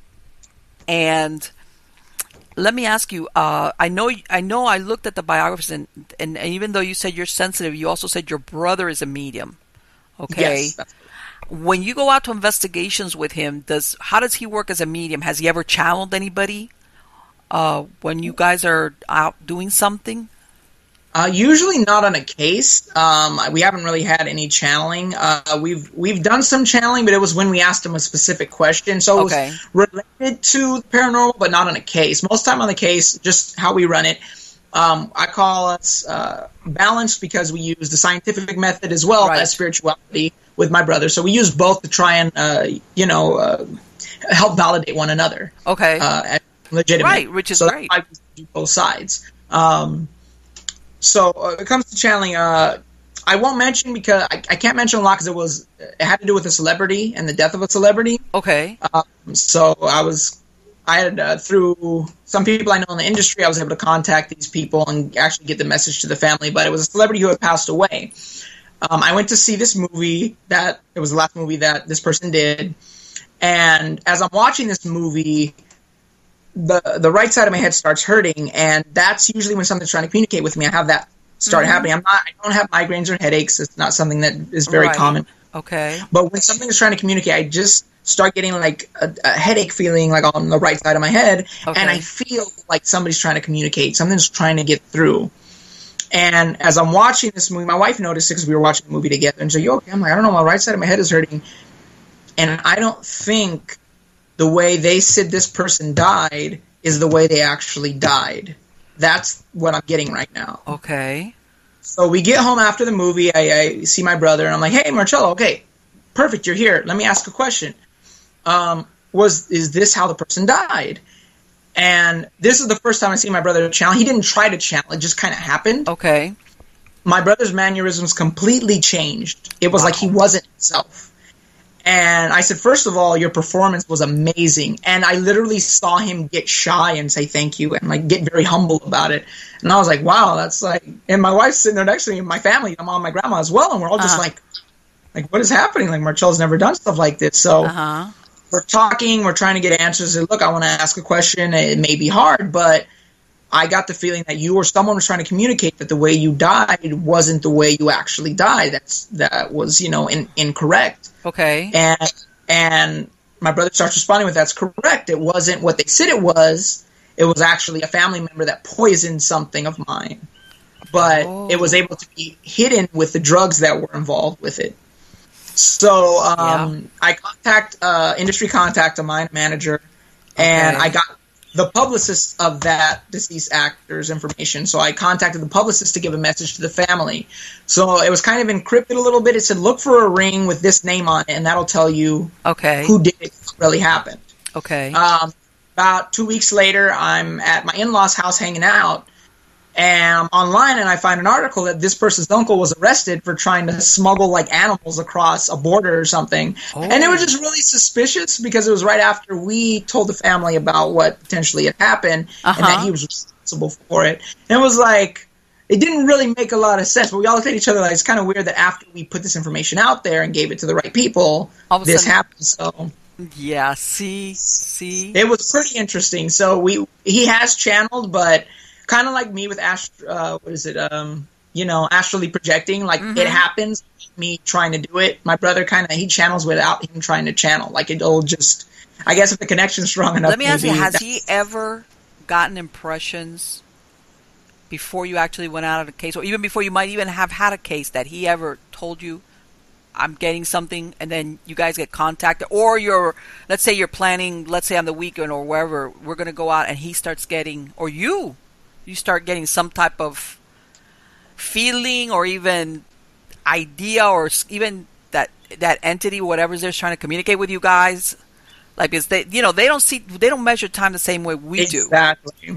It hasn't happened like that in particular, but we've had where like my brother wasn't able to make it to a case. Okay. And literally on the way to the case, he calls us and says, "Don't forget to say hi to the old lady."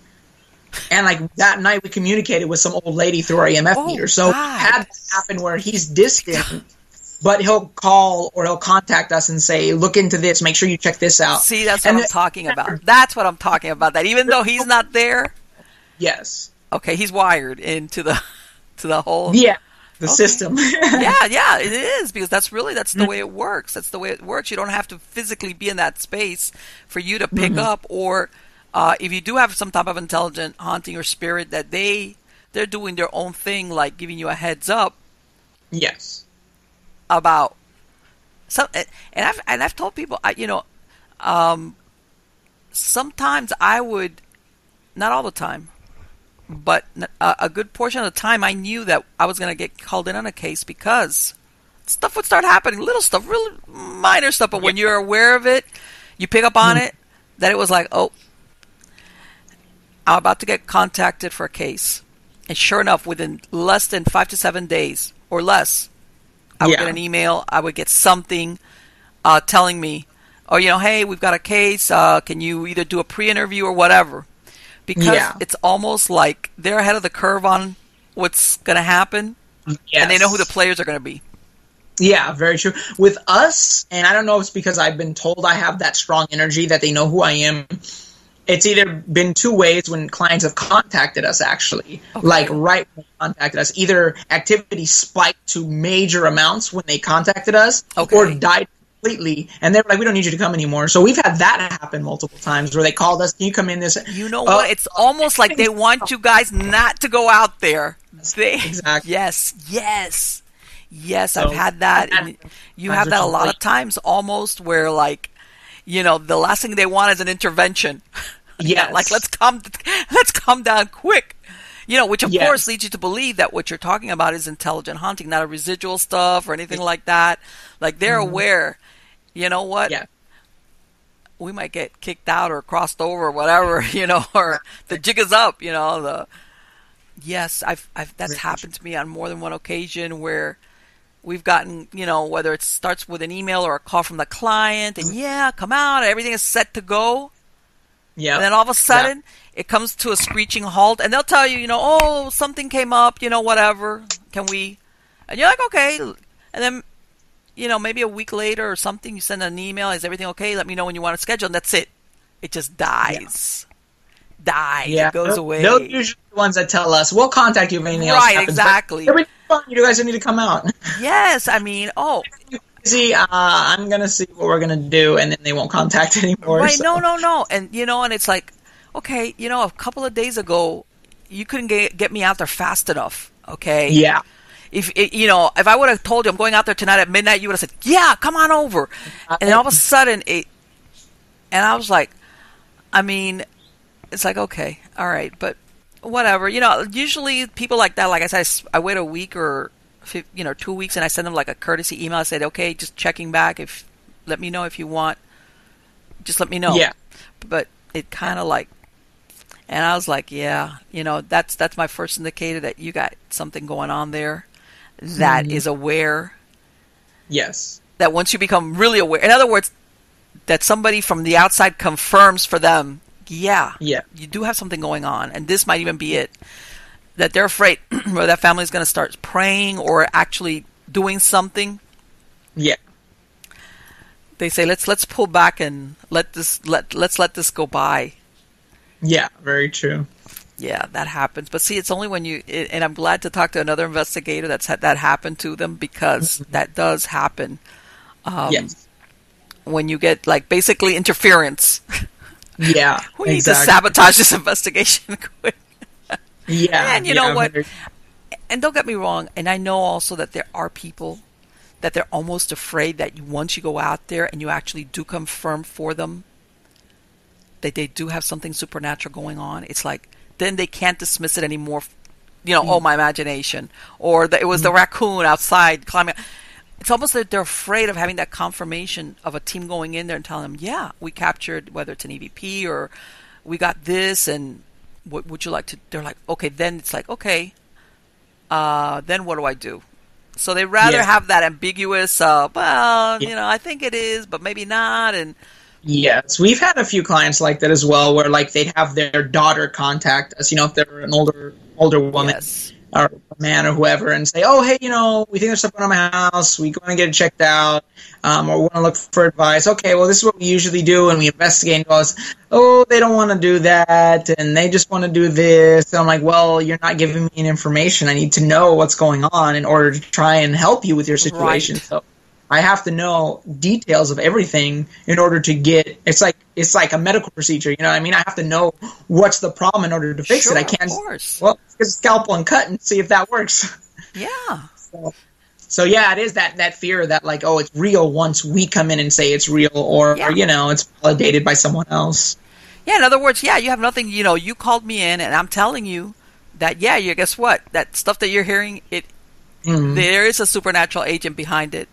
So, and then it's like, well, then what? Okay, then, people, of course, their imagination runs away with them, and people go to the worst case scenario, which is, the favorite password of the paranormal shows. It's demonic. Oh yeah, everything is demonic. As a matter of fact, very rarely is it. It is. I'm not going to say it never happens, but 9 times out of 10, it's like, if it is some type of active or intelligent haunting, it's a regular dead person. No, it's true. Yeah, I've noticed that in particular with one show. We call it Douche Adventures because of the way they act. But everything's demonic in that show. Like no matter what it is, it's here's a demonic toilet. It's like, let's take it to the nth degree of how horrible can this be, And it's like, how does that happen? How did it go there? You know which one? And I haven't seen it for a while, but you know which one is famous for doing that? In my opinion, and I'm going to state it's my opinion, in A Haunting. Okay? Oh, yes. Which was, it's been running for a really long time, and I would always watch it because I thought it was really interesting. And all of a sudden, it was like, man, everything here is such a worst case scenario. Everything is demonic. Everything is really bad. Right. Like, what happened to just, like when I mean that, what I'm saying is that everything ended up being an exorcism kind of finale. You know what I'm saying? That it was like, come on, guys, this is really interesting, but why can't you just have regular dead people that, you pray and use the Bible or whatever, holy water, I don't care, whatever. It just, what does it always have to be so extreme? And I guess I'm just being unrealistic about Hollywood, which is like, the scarier, the better. Yeah, very true. But not only that, I would say the problem is it could be that a lot of those cases could be true and maybe have that kind of title. But the problem is the way they present it makes it sound like everyone is like that. Yes. The reality is they're handpicking every case that sounds the most extreme to present. Yes. And they're throwing out the ones that are the regular hauntings, the one that you can sage away or whatever you do. Right, exactly. Or most extreme, where the people have the most fear, and you make it sound bad. So even if, say, every episode of that is true, which could potentially be because you have, of course, but if you're filtering everything, like let's, that's too tame. Forget that one. Yes. So that's the issue, is that they're only showing the extreme cases, and it makes it lopsided and seem like, because people come to me and go, oh man, how many times has this happened? I'm like, never. Like honestly, 90% of the time it's nothing like that. 99%. No, it's like one or two times where things seemed pretty crazy, but still not as crazy as what TV portrays it as. Like one thing happened, not all the things that they say happened. Right, exactly. And unfortunately people have these expectations, almost like the tail end of it, that if they suspect or they think that something's going on, that they kind of like go to like, oh my God, the next thing, the priest is going to come and exorcise me or something, and it's like, no. Believe me, that's the rarity. That's not a common occurrence. And just because you're hearing noises in your attic, that doesn't mean that that's, what we're looking at, but it is what it is. We found nests in attics before where they heard noises. Yeah. So. Oh my God. Like an exterminator, not a Ghostbuster. Oh my God, yes. I have an upstairs. I have an older house, and I have birds that somehow at the eaves way up there, they made like a little hole, and they go in there, and if you're in that bedroom where that wall is, it sounds like what is going on. Exactly. You hear like scratching and they had rodents. I went out and I looked, and I had a hole, and sure, there's birds, and they come back every spring. They have a couple of nests there, but if you're in that room, you would. I remember one time I had somebody that they stayed over, and I said, "Yeah, use that bedroom upstairs." And they come down those wooden stairs up. You hear, when the wooden, they're coming down like. Yeah. I'm looking at it. I think I was in the kitchen. So I go, "What's wrong? What's wrong?" I heard something upstairs. Because I didn't think to tell them like, "Hey, you're gonna hear there's birds nesting in the wall." They had this face like, and I'm like, "What do you mean?" I was there, and it was like a scratching, and like, and I was like, wait, stop. What did you hear? No, it's birds. But they were like ready to like tear out of my house. And it's like, calm down. The imagination of the mind. It's a lot of the time. Yeah, very true. That's imagination mind, something we talk about all the time. And some people don't like it, but you have to be realistic. I studied a lot of psychology on my way to parapsychology. And I learned a lot about the human mind and how it works. Every time you get photos, especially ones that are iffy at best, you have to say, well, look, here, there's a psychological phenomenon where when you see familiar shapes and randomness, you pick out those familiar shapes and you make out what's there. Right. So, it's like this photo is you. If you had not told me what was in that photo, I wouldn't have seen that. Right. And I always do a second take and I give it to other people. I say, look at this. I'm not going to tell you what's in the photo. Look at this. Do you see anything? And if they see the same thing, okay. If they don't, if people see different things, that's how you test that. But you don't suggest something to them ahead of time, like, "Hey, do you see the man there behind that tree?" It's like, no. Yeah. Like I'm going to show some other people and let you know what I see, what they see.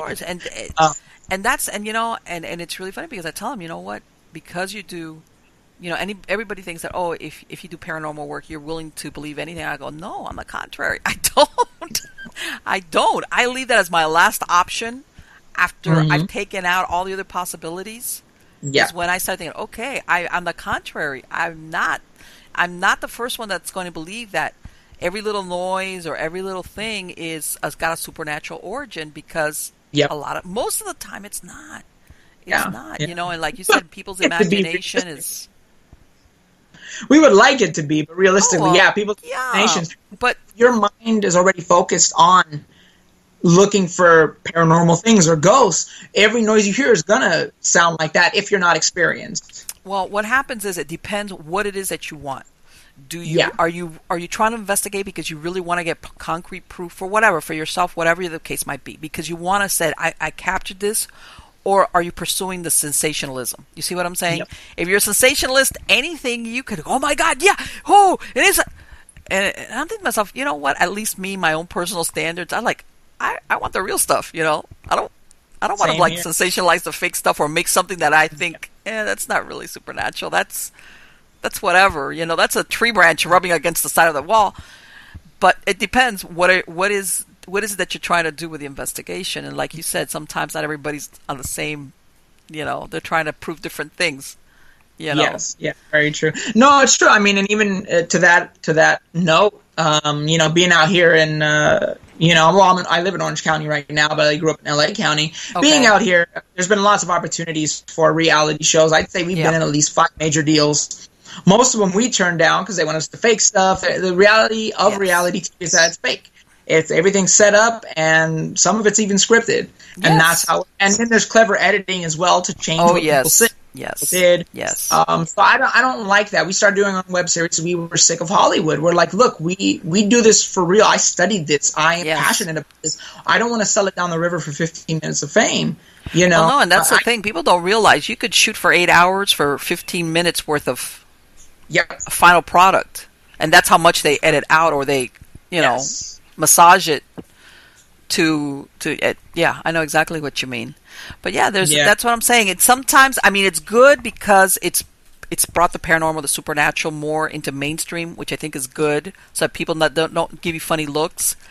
But at the same time, it kind of, like Hollywood, thank you Hollywood, always portrays the supernatural as very extreme. Paranormal activity, starting with the first Poltergeist, the one with that they came back out in the 80s, that from there, with the moving chairs and the house being built on the land and all that, and and The Exorcist. No, I'm sorry, I take that back. Let's start with The Exorcist back in the 70s. It's always the most extreme cases, like you said, are the ones that are used to make everything like that. But regardless, they make that very interesting. It doesn't need all the extreme stuff. No, and I'm the same way as you. What you mentioned earlier about I'm looking for the real stuff, and it's exciting when real stuff happens, even if it's minimal and not an object being thrown or someone being scratched or whatever, like, oh, I saw something, and that was amazing. Like, I'm excited that I saw that, and I had a witness to it, so even better, Yes, exactly. And it gets to the point that sometimes I say, you know what, sometimes things happen and you don't have a camera handy or a microphone or whatever. Yeah.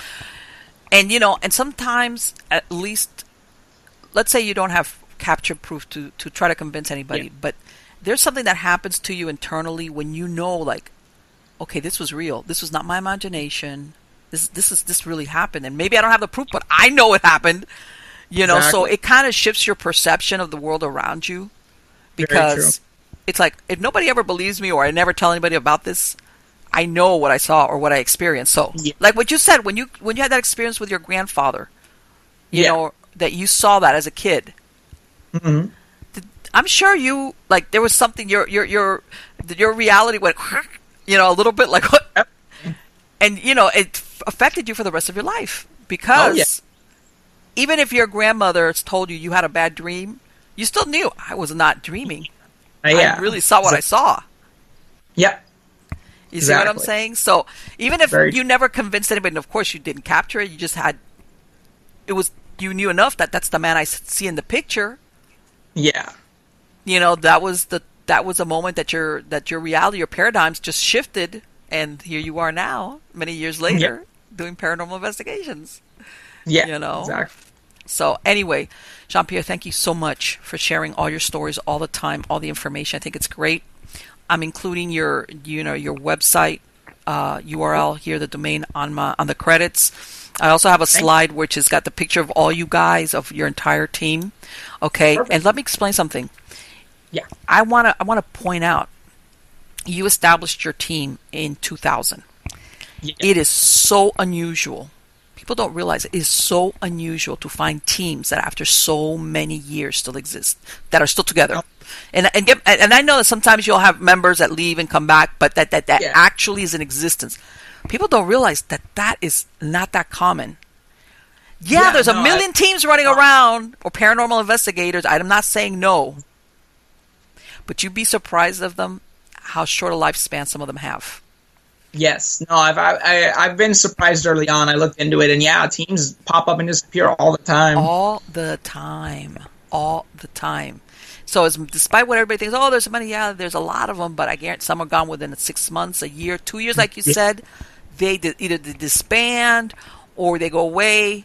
Sometimes I know it's because, of exciting as others. I'm going to tell you, I know some of them start getting all this thing that they think they're going to go out there and it's going to be every time. And then when they go out there and they're like, the crickets, crick, it's like, all right, okay. And they don't realize this is boring. This is not what I thought it was going to be. Yep. And you can't handle that. There's a lot of it.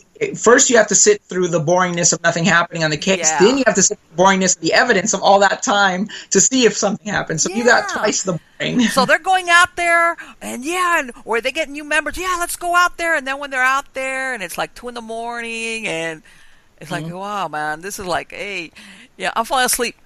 And the new members is like, this is not what I thought it was going to be. I thought it was going to be like, I'm going to see stuff flying across the room, or, And it's like, no. Yeah. Sometimes after the fact, you might have captured maybe an EVP or maybe something and that you on the video or camera, or maybe, or a feeling. Yeah. And again, how do you quantify a feeling? I've had a bunch of times that I've gone in there, and I could tell you, as a matter of fact, sometimes I feel it in my body before equipment goes off. You know? But very true. Again, so that's why I was going to say congratulations, because again, when you've been doing this as long as I have, and you find a team that's been together for as long as you guys have, that in and of itself is a great accomplishment and speaks volumes of your dedication, that you really are into what I call true paranormal investigations, or what you guys call yourself, paranormal detectives. I love that. Yeah. But you see what I'm saying? Because, and there's my little dog having a moment. Be quiet. I have animals, and I tell everybody, I have animals. I can't control the animals. I love animals. It's fine. No worries. But anyway, you know what? To me, that like, because, like you said, you have a regular job, you've got obligations, and then you still find the time to go out there and do all this. To me, it's like neat stuff. I love it. But anyway, thank you so much. Okay, thank you for sharing all your stories and everything. And let me tell you something. I'll be contacting you guys again. I'll be following you guys on your website, like I said, and so I can bring you back guys, and you guys can talk about your interesting cases, because that's what it's all about. Yeah, I'll definitely be following you as well. It was a pleasure. Take care. Thank you so much. Thank you. Bye-bye. Bye. Again, I got somebody, and I did my little speech about like, a paranormal team that's together. Folks, I'm telling you, because believe it or not, sometimes I always look sometimes to contact teams from other parts of the country so I could talk to them about the cases. Like I said, not the ones everybody goes to. I'm talking about the lesser known locations, and usually the ones that know about it are the teams that are out in that area. You'd be surprised how many teams are not together. They're not there. I mean, they still have an active website or like a link. I'm sorry, and then when you follow it, there's nothing. So that's when I congratulated him. I'm not kidding you. That is not as common as most people think. Everybody thinks that there's a bunch of teams running around. Yeah, there are, but they're very short-lived. And the reason why I'm pointing this out is, people don't realize that when you bring a paranormal team into your house to do an investigation, even if in the end they don't find anything, okay, you are opening your home to strangers, okay? And you have to always think, who is it that you're opening your door to? That just because sometimes you get a group or a bunch of people that call themselves paranormal investigators, that does not give them a green light. And the reason why I'm saying this is almost like a cautionary tale. And if you ever contact a paranormal group that does not give you the right vibes, do not let them come to your house. Go look for somebody else, even if you're in desperate circumstances, okay? Because I'm telling you, people don't think sometimes that you're allowing a group of people or strangers into your home that might not be professional, that might not know what they're doing, okay? And basically that you could end up either the same situation or worse after they leave, especially if they don't know what they're doing. Okay, so again, and I say this because most paranormal investigators are very serious, and they are professional, and they are trustworthy, and they do care about their clients, are trying to help them anyway. But that doesn't go across the board. I don't give all paranormal investigators a pass. I have gone in on some cases where the clients have told me of teams that have gone in before I did, and some of the things they told me, I was like, wow, I can't believe that people come out into other people's, like, very unprofessional, very untrustworthy, some of them to begin with, after all is said and done.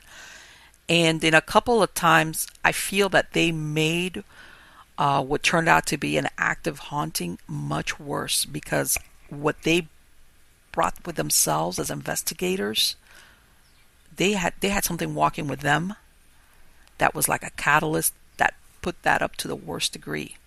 Again, not everybody that calls themselves a paranormal investigator is square with where they have to be up here, and spiritually, whatever your spirituality it is, square to do this type of work. Okay?